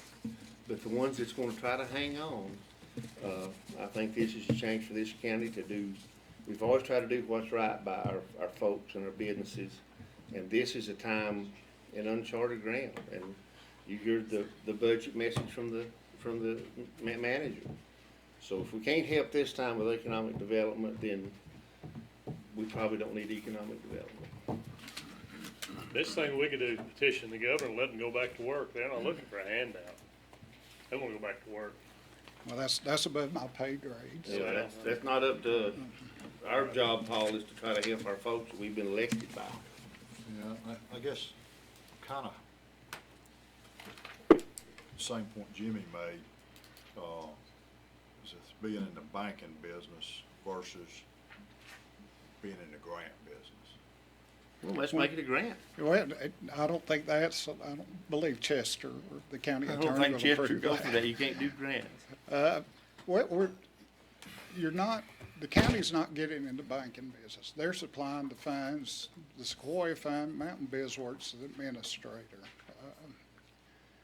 You can't call it Sequoia Fund and say, hey, so-and-so needs a loan. They've got set requirements people have to pass. That's why, you know, the good thing about this is there's a firewall between the county and actual dispersing of funds. That's what I want to know. Oh, yeah, there's a big firewall. Let's move on. Let's investigate it, come back and give us a report. Let's move on. Thank you, Tommy. Okay. So you can have that in June, Tommy? I can have it as soon as you want. Well, we may have, I don't know what the chairman's gonna do about a budget work We session. may have other, well, maybe before then, if we have meetings, we're getting ready to talk about next, if you wanna hang Okay. out for just a second. That's okay. If it's not late enough for you. I appreciate y'all considering this. Thank you, Tom. Thanks, Tom. Thank you for your work on it. All right, scheduling of budget work sessions. I would like to have, personally, I'd like to have at least, maybe 3 days, 4 days to digest this before we meet again, so I'm thinking next week. Somebody schedule work Next Tuesday night? next Tuesday night, it's fine with me. The 19th, You wanna Next keep it at Tuesday. 6 or do it, Hmm? or you wanna keep it at 6 or do it earlier? What works best for y'all? say again, Derek? Keep I've it still at got a 6 job, I'd or like to work. Later's for me, I have to go to work. or 6? Yeah, I can knock off early. That time 5. come in. Just throwing it out there, 5, I have to work too, so don't make it happen. 5, good, 6, doesn't matter to me. That's on the 19th? 19. When you talk about a budget work session, can somebody give us a little guidance on what to be thinking about or give us some direction? When you look at this here, you've got a big volume of things. I like to narrow that down to say, okay, this is what we want you to focus on in our next meeting, for our next meeting. I think it would be the whole budget. I think when I look through this, Gary, I'm gonna look through 3/4 of this, I'm gonna be like, looks good to me, and then there's gonna be a few questions, so I'm probably gonna go through there with some sticky notes, ask questions, and then I think if I have any, and I would expect this out of all of us, if I have any extreme questions, say regarding the sheriff's department, we'll probably ask the sheriff, I'll ask Derek to have the sheriff be here, or if there's something regarding the school, et cetera, and I think that'll give us a week if we need to have other people here that. Will you and Lori help be Derek available too, organize Derek? this, so. And what time did we say, 6 o'clock? What was it? What did we decide? I'm good with whatever. Somebody throw out a time, 6, is that it? 6 p.m. 2, wasn't it, Carl? 6 in the morning, 6 in the evening, 6 in the evening. on the 19th. Yeah. May 19th, 6 p.m. Does that work with everybody? Chester, that work with you? That'd be fine. If I need to be present, I can certainly do that. You need a cigarette, Chester? I'm sorry. You need a cigarette? Don't think so. Okay. All right, 6 p.m. on the 19th. Now, are we gonna have Abby? Will she be ready on the 19th? I don't see how. Chester's gotta review that contract, don't he? No. She won't be ready. We may have another work session after that, right, Mr. Chairman? We could, yeah. We've got till June June the, well, as a matter of fact, you can get it, this is the first year ever, you can probably get that kicked back. You can probably move because a lot of counties ain't gonna have their budget. Yeah, By let's play June. with it for a couple more months, Dick. We've worked too hard to get it here. No. No, We worked too hard to get it to the No, office. you're approved. This is a whole different world. So next Tuesday night? Good. Does anybody, just before we go in, does anybody want anybody special? They want Dr. Baldwin, anybody here next Tuesday night? So, I think that the schools will probably be on the next go around, and, cause it's gonna take some time. Don't you, Derek? Yeah, and again, just like the county departments, with respect to where the reduction was made, it was made to capital. So, the recommended budget proposes for us to revisit and prioritize all these capital needs at mid-year when we have a clear financial picture. The reason we didn't go ahead and keep that and keep, the sheriff's vehicles, keep ambulances is because, like I said, at January, when we get there, February, and start looking at these revenues, if it's still raining, we're gonna have to still be prioritizing and narrowing down. So, it was purposefully, the intent was to try to make reductions in capital that would allow us to get to a point where we could look and see if the picture gets any clearer.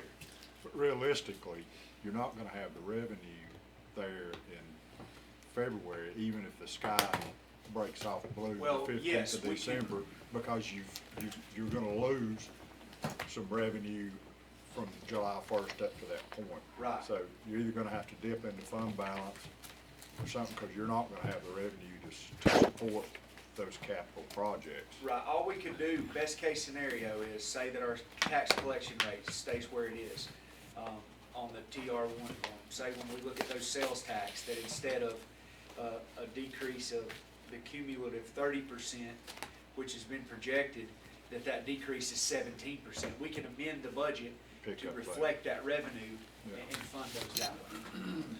And another thing, Mr. Chairman, if we wait on the schools to the latest, because they're in an ever-changing every day. environment, so we don't really know,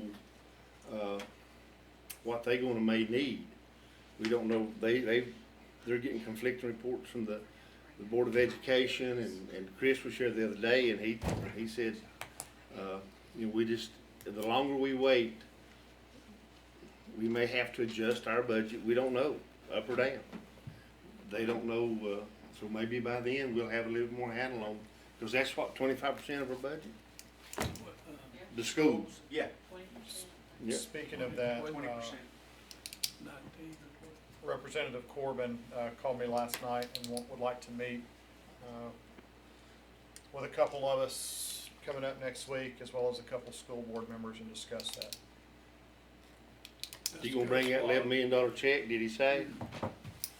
He called me as well, and we're getting some CARES money, about 800,000+, or not, I think it is from the CARES Act. So, in saying that, there could be some of these, expenditures in this forthcoming budget that we could. Yeah, but it's obviously- gonna have earmarks to it. Yeah, it will.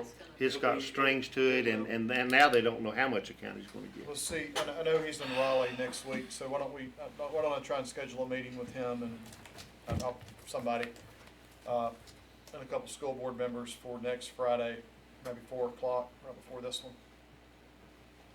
I'll get with you on it, so. I may be out of bounds here. When are we gonna kinda address the, middle school project again? Is that through a facilities group?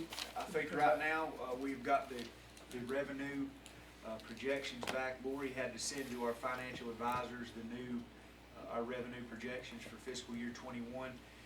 They have since taken that and evaluated it, given that back to us, and now it's gonna be up to us. Probably we need to do it at the meeting that the school board, the budget meeting. Just go ahead and knock that out then, and find out, what we're gonna do, with the new revenue forecast we've discussed, maybe scaling the project back only to those, needs that are essential there at the school, for now. So we'll take a look at what we got back from the financial advisor and circle the wagons when they meet in here with us for budget. Let me just throw this out then. Do we want to move this back from the 19th to the 26th so that maybe Abby can be ready? And then we meet with the schools on that night too? Same, do it all the same Do way. it all the same Yeah. lick? Is that good with everybody? The Go with 26th. 26th versus the 19th. But then are you gonna have a subsequent budget work session? I think we can do it in one night. Okay. Yeah. You're just Yeah. pushing up against The June 26th June is on 9th is our Thursday. proposed public hearing date, which No. of course, Okay. you as the 26th board need to on set the date of June 9th at 6 p.m. for This public year. hearing, if you're so inclined, but that's just, and traditionally, we've adopted it the same night of the Right. public hearing, unless y'all wanna do something different, but. I'm personally, I'm up for the 19th and the 26th, but I think we can do it in one night versus two. So when would we come back with the school? We'll do it all on the 26th. Abby shouldn't take that long to approve that contract, and then we'll have questions for Derek, which I would think an hour would go through the majority of them, because I know you'll answer a lot of them before that. And then we'll have the schools and potentially any other questions that arise. And just to to give the handle. board a heads up, Mr. Chairman, on the We middle also grade, may have go ahead. on the renovation, that, we talked about little over $15 million, and we got to looking, and there's some, and with Lori and Derek's help, it would strap this county, we couldn't borrow no more money for 7 years. So, I don't think this board wants to do that, number one. And number two, we're not even so sure at the local government commission level with this, just because of the situation we're in, you know, what can we borrow? So we don't know. So it's that, so and we'll hear more about it from Derek, but what the liaison committee sort of talked about was doing the absolute necessary things at middle grade, which is get the water out of the building, you know, the windows and the roof, and the HVAC system. And the mold.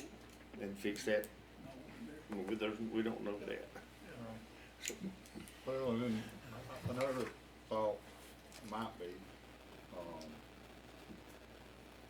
certainly don't pull away from the project, but maybe let up on the gas just a little bit and see what the state's gonna do, because we know we got $10 million that was in the budget that the governor vetoed, but that will roll over into the next proposed budget.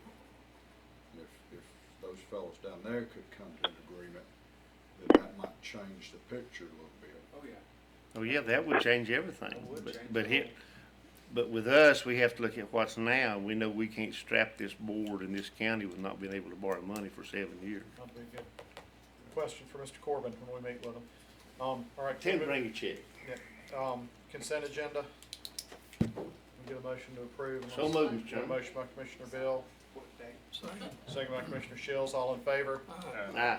We'll come back to it in a second. I also think we had a request for a closed session regarding potential property acquisition, which I'm not expecting. I'm not expecting any action. We gonna have the closed session?